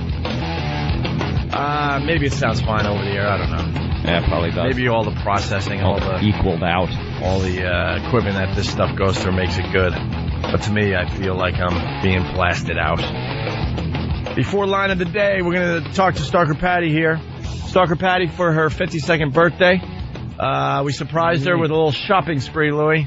A shopping spree to the old peep shows. Peep show. To go to the peep show? One of those video stores. We dragged her in there live on the air. She had no idea. She really thought she was going to Macy's or some clothing store. What did we let her pick Where out? do they still have peep shows? We found one like Danny found it. They're being pushed to the avenues. They're kind of off of Times Square now. You got to kind of walk a couple of blocks.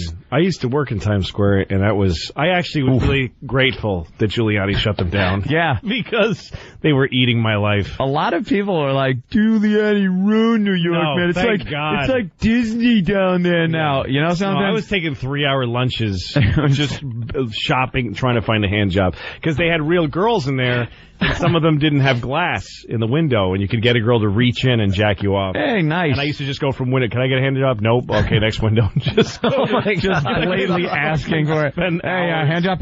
No. Hey, you're at a fucking McDonald's. Yeah. Could you leave? Let's just cut to the chase here, all right? All right, sorry.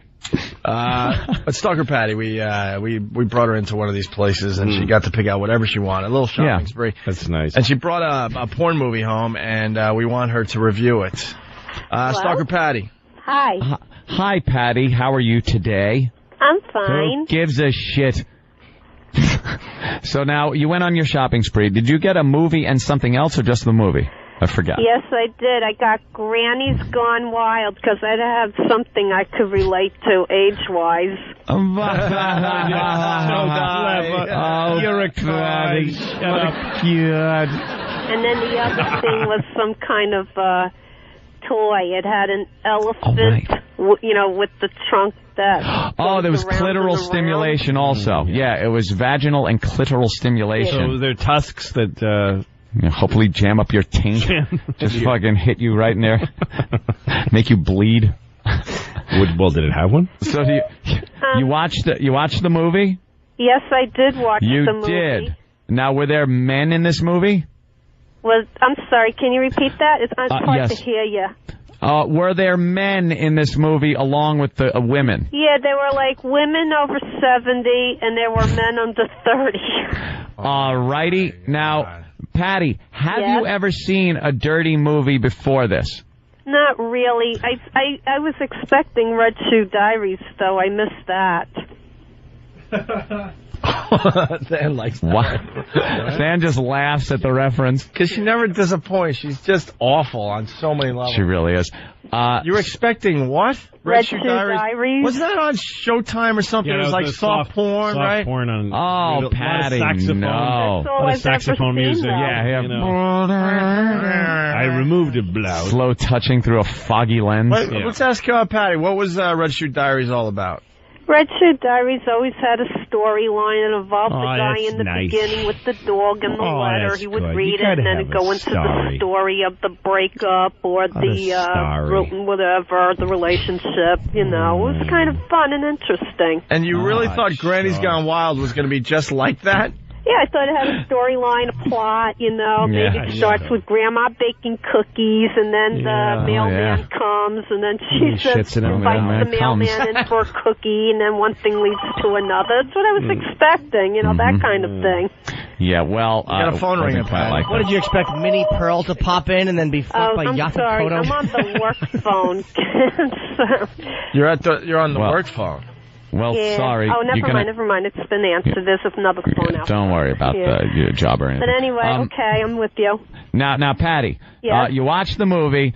You actually got to see sex from the beginning to the end, right? You saw the end and that's result. all they did.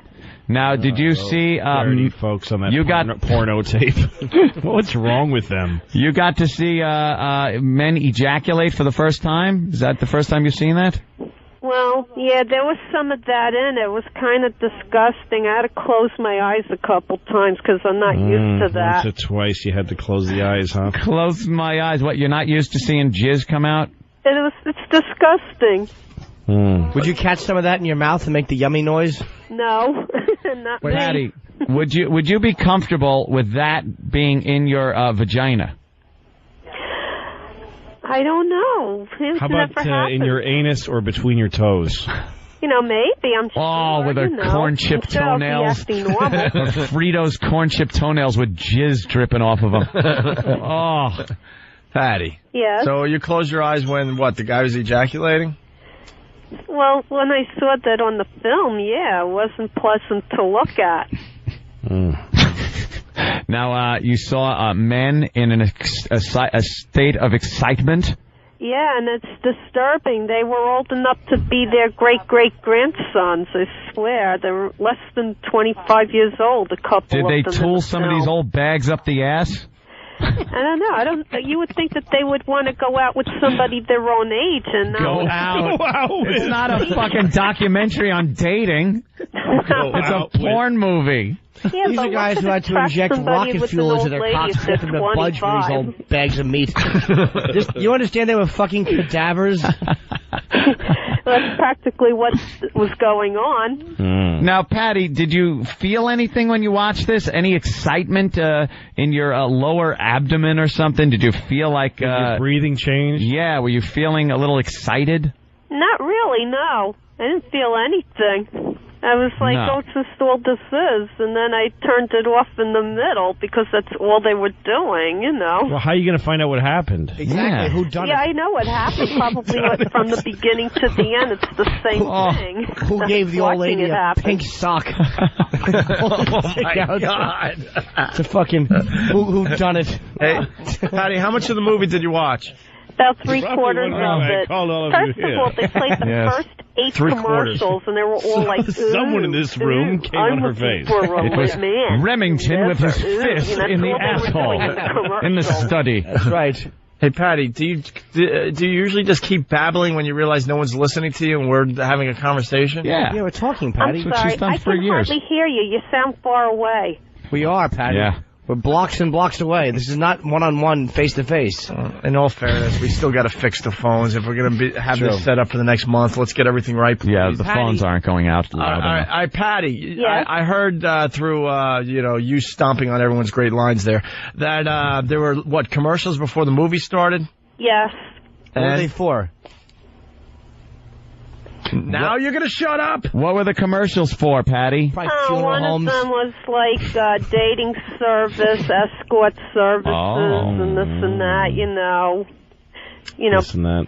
phone services where you call in and hear a live lady on the phone. The same 8 or 9 commercials. And then lady. it went into the production, whatever, the page, and then it went back into the same 8 or 9 commercials. Yeah. What was your favorite part of the movie? I was like sort of making fun of some of the ladies, though. They were kind of funny going, ew. ooh, I'm looking for a man. Ooh, like making those noises and everything. Oh, God, that what's kind of wrong made with me them? laugh. Exactly. Yeah. That's terrible. What's wrong with those old cunts? A life lady. Hey, Patty, can we get you an escort? An escort? Yeah, what if you get a fine young gentleman escort? Where would I be escorted to? Oh, my God. The end of your virginity? Yes. Yeah, exactly. A motel and a fucking crisis center. A what? Patty. Yes? We want you to maybe be involved in a thing we're doing at XM where guys are going to jerk off and see who could blow a load Jizz first. races. Jizz races, we call it. And you would be there as sort of an obstacle. Yeah, exactly. You're part of the obstacle course. One big obstacle. You're like the tires. You're the civilian that pops up in the shooting gallery. You're the sergeant that fires an AK over their heads. The civilian that pops up in the shooting gallery. He shot a good guy. Oh no, Patty. So would you be interested in that? You'd have to look at now what you saw those guys doing on video. You'd have to kind of see that in real life when they shoot that gooey stuff. But the good news is that you'd be trying to stop the jizzing from happening. Yes. And your presence works as You're such like a superhero. Yes. Deterrent. Your radiation on the cancer of fun. Your voice and appearance make nobody want to ejaculate. You make semen curdle. It dries up like cottage cheese in someone's balls. Turn around and go back where it came from. Yes. You actually have sperm crawl back into a dick hole and hide. Each individual sperm screams like it just saw Casper the Friendly Ghost. And then they... ghost! And runs back into the jizz sack. Patty, you make semen swim back up into the vas deferens and try to get shit out. Balls explode. Basically, they're saying you have no use at being a... No sex appeal. Yeah. Patty, would you be into that? Would it? So yes or no? You mean just like an observation type thing? Yeah. You would watch them do it and kind of talk to them and comment on their dicks or something. And I'll tell you... Maybe read from something. All right, I'll play along. All right. That was ours. All right, hold on. Let's see how far we can take this. Now, Patty, what if one of these guys let loose in your hair? I would give you $100. You know, that's very good for your hair. What do you think she is? It's protein. And you can take a shower right after, but I'll give you $100. Wow. A lot of money, Patty. I'd give you need money, and it's safe. You can't catch any diseases if you take it on the hair. Oh, yeah, it's totally safe. Yeah, it is safe. We want to cut your scalp with a razor first, though. Oh, no. And invite Magic Johnson to the contest. No, but that's a good idea, dude. That's a good one. Yeah, what do you say? You take, take a batch of the hair. Take a batch of the hair. I believe this is soliciting prostitution, No, by it's the not. way. It's for a film. It certainly is. No, it's not. It certainly is. Pornography's legal. Is it? If we film it and she's an actress? It's a movie, absolutely. And we're paying her as a pornographic actress. She's not having sex with anybody. Yeah, it's just silly. You can't get arrested for being silly. It's very silly. Yeah? Yeah, silly is safe. But if I got a hooker and paid her $100 to jerk off on her? As long as there's a camera. Yeah, exactly. Sorry? I wouldn't do that. Yeah. So why don't hookers just always have a camera with You them? need it's illegal to film in New York porn, I think. Yeah. Seriously. I'm just trying to see how we could get through this. Patty, you're actually you're a natural saltpeter. Yeah. You're a tumbleweed blowing across. It's hard to hear you. Yeah, I know. Smashing you. Patty. Yeah. Patty. Good. Maybe not your hair, but how about like on your tits? What if the guys jerk off on your tits? You might be the one person who would mind the tits less. Wouldn't be in your hair. I say hair. Wash off easier. Hair is much funnier. No, but tits are funny because you could just fucking miss and hit her right in the mouth. Oh, my God. How funny would that be? All over her face, bukkake. All right. All over those glasses and her chiclet teeth. Fuck. That'd be funny. We're basically complimenting you. Oh, hello? Phone. Hi. Hi, Starbucks. I'm going to have to continue this another time, okay? What, work or this call? Yeah. Because I got to go. We're getting busy. Where are you working? Where are you working? I'm at Starbucks. I'm about to leave from my shift. Yeah. All right, you're talking about getting jerked off on and someone's waiting for a latte. Yeah. She can't look at the soy milk the same way again. Now I know what's going on when I'm at Starbucks. Some lady's on the phone. Come on. Yeah, she's telling fucking jizz stories. Fielding offers. All right, go work. Don't lose your fucking job. Because we don't feel like paying your All right, I'll get back to you, okay? All right. Yeah, you think about it. You think it over, Patty. All right. Have tea with a friend and get some advice. Throw a few lattes on your Alrighty. chest and let us know how it feels. Exactly. Okay. Okay. All right. All right. Say bye. All right, let's do line of the day. Line of the day. Let's do line of the day, and we'll get out of here. Louis C.K.'s DVD Shameless comes out Tuesday. His HBO special. Wow, 3 runner-ups. 3 runner-ups? Yes. All right, let's do a runner-up line of the day. Shameless. He is, though, right? Nope. Oh, there was a pause What was there. the pause? We know all about the pause. I don't mean the pause that you're, cutting off. Can we We're not talking about the pause and there are marks on your back. You have to put oven mitts on all the German shepherds so you don't scratch Marge up. See, at least let the cats watch. I love the oven mitts on the dog. Pretty good. Oh, what a picture that conjures up. You got to tape them because the dog wants to take them off. And he walks across the room all funny like he's goose stepping because he's got oven mitts on his paws. He's got that weird look on his face. Why are you doing this to me? What is this? Like he loves fucking her, but he hates the silly handwear. Let's do another runner-up line of the day. My clothes all wet with white stuff. And Charlie was Is this holding my cum? Did I come? Pretty good. The OJ getting jizzed on. Yeah. I love it. One more runner-up line of the day.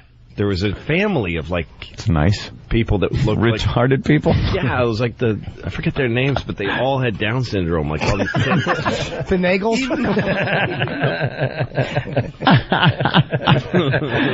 Is that a good one? Yeah, that was a Jimmy's doozy. quick. All right. Poor E-Rock. E-Rock, one last chance. Butt rub? Come on. Come on, don't be a queer. Come on. Let's have some fun. I know Craig would butt rub you. His nose. That's him nervously drinking. Come on, E-Rock. For the show. I'll buy you a new Nike hat. Ooh, butt rub for Do you have Nike a butt hat. disease you want to give Jimmy? Uh-oh. You got Something cranky like ass? Cranky ass? Yeah, No? he didn't wipe. Little Yeah, cranky it's cranky because there hasn't been a cock in it yet. It's like me with my coffee. You can't talk to his asshole till a dick has been inside of it for a little while. I was going to say, I thought you put a dick in your coffee or something. No.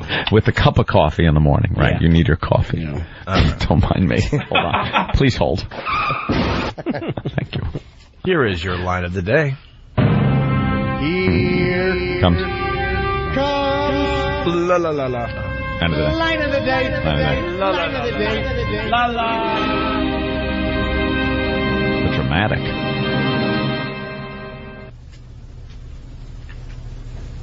Do they really want me to ask XM about this? And then he's signing it. This is queer Steve C. Very good. But the beginning was cut off, wasn't it? Hey. What? Wasn't the beginning of that cut off? Did they cut off the beginning? All right, why don't we do it again? Here's today's. To get on. We'll start all over. Here's today's line of the day. That's the whole thing? I thought there was more before that, like where we actually But that's talked the beauty about of the line actual of the day bit where we thing. don't explain the lines. All right. It was a very good line.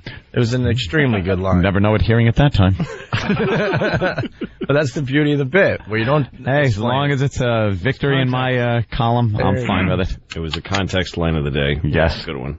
All right. E-Rock? Butt rub? Come on. Come on. Take us out with a butt rub. What better way to end the show? This was a great show. Take us out with a butt rub. Butt rub. Jimmy, would you take a butt rub from anyone else in the room? Don't look at me, please. In this room, yeah, any of you guys I would, but nobody else. Oh, no one outside studio? No, because they're going to send that fucking intern in here who'd love to. He'd love It's not to. fun if you love to. Craig would not only do it, but he'd do it off mic, like once the show is over. Yeah, I just didn't want to do it on the radio. At 4:30, we'll meet and butt rub somewhere. A rest stop. Yeah. Wants to meet in fucking Washington Square Park. Nobody? E-Rock, butt rub? Butt rub? Come on. If I had to choose, I would take Eric. Yeah. Oh, God. It's going to suck when we order him to do it. I really don't want it to get to that. I know. Like, if he just would do it, it wouldn't get to the awkward point of us making him do it. By the way, terrible thing to take to your next job interview. So why did you leave your last position? Because I wouldn't rub my ass against another guy's ass. Yeah. By the way, people feel gypped today because they didn't really get to hear the darn after line of the day. Oh. It was there, but it was weak in the background, and we all talked over it. And tomorrow. Darn. There you go. From the cell phone, how great is it that, talking about jizz in her hair with Starker Patty, and she has to ask a customer if he wants 1 or 2 shots. All right, I guess. I don't think we get Sam, butt rub? You're just the camera He's just guy. here with his camera. You're just the camera guy for butt rub. Camera. Waiting for his fruit roll-up for dinner and jujubes. Yeah, what's for lunch today? Yeah, what are you having for lunch there, Sam? We never asked the lunch question. Always the dinner question. Peanut butter sandwich.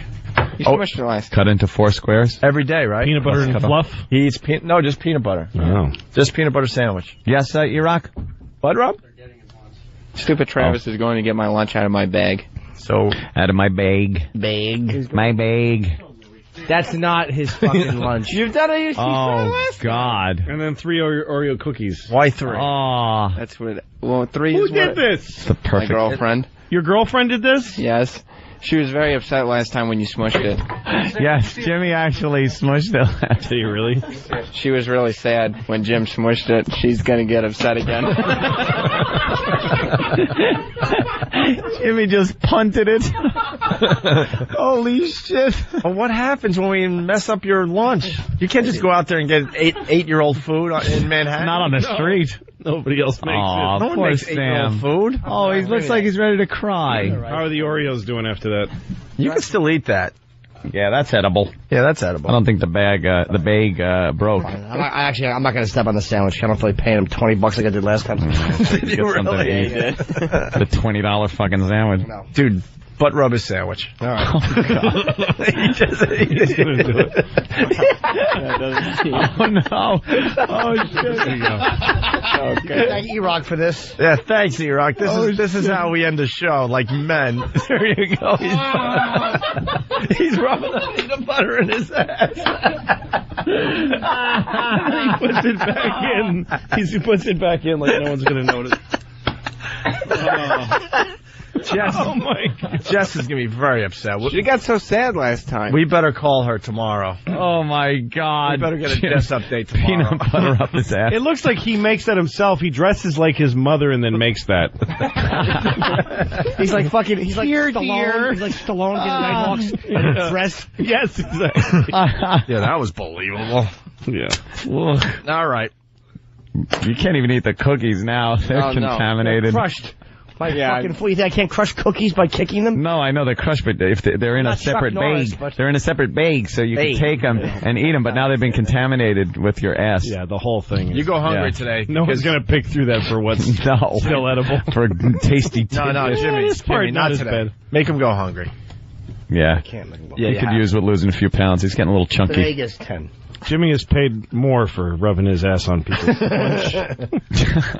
Hey, listen, let's thank Louis C.K. He had absolutely always a pleasure, Louis. Shameless on DVD this coming Tuesday. That's right. Our listeners will be picking that up like crazy, Louis. Thanks, guys. Guaranteed. And Jimmy, thanks for the great ending. We needed a great ending but you know, you rock. It's all about him. It's not about the show. It's all obviously about him. Sandwich He's butt rub. I remember the days you would do stuff for the show. Yeah, it's all about him. It's no longer the Opie and Anthony show. It's just Eric's desires. He probably has a rash or something. You have diaper rash? Adult diaper rash? What's the reason? Pimply butt? Prickly heat? What's the reason? As painful as it was to do it last time, the ending was not very pleasant. Did I farted on you? Oh, it was hot and disgusting. Oh, I forgot about that. About that little treat. All right, I fired one on his asshole. I forgot about that. You might be on to something, Jimmy. So he actually had to fart your fart out at one point. Exactly. Probably Some of it seeped in. You didn't have to fucking fart Basically, someone else's gas. Basically, he's saying you didn't keep it fair last time. That's horrible. I hit below the belt. I fucking cut a gasser right in his juicy, rapeable asshole. Didn't you try to turn around too? There was something else that you were He trying to raped do. his asshole with a gas dick.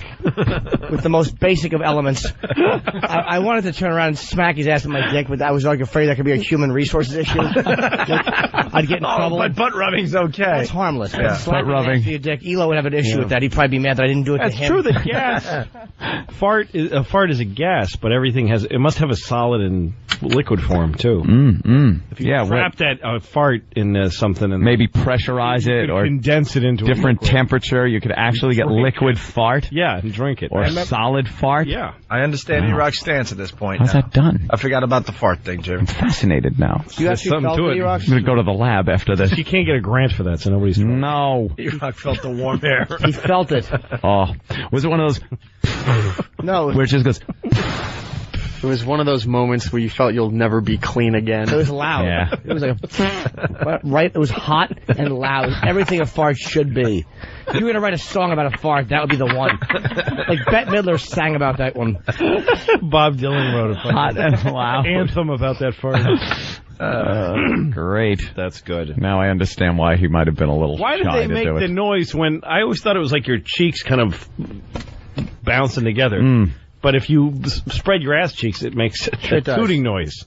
What the fuck? I think you'd only spread like the anus, but your sphincter probably is still puckered enough to make that sound a little inside. You're like one of those balloons when you let it out a little bit. Correct. Yeah, you could. So that's going on inside. All right. You ever have an internal fart? Where it's an actual sound like a, but it's inside your stomach. The other anus that's in your inside. It kind of just going through another asshole. Yeah. Through your Sometimes if I don't eat right, I start shitting in my stomach into my own bloodstream. When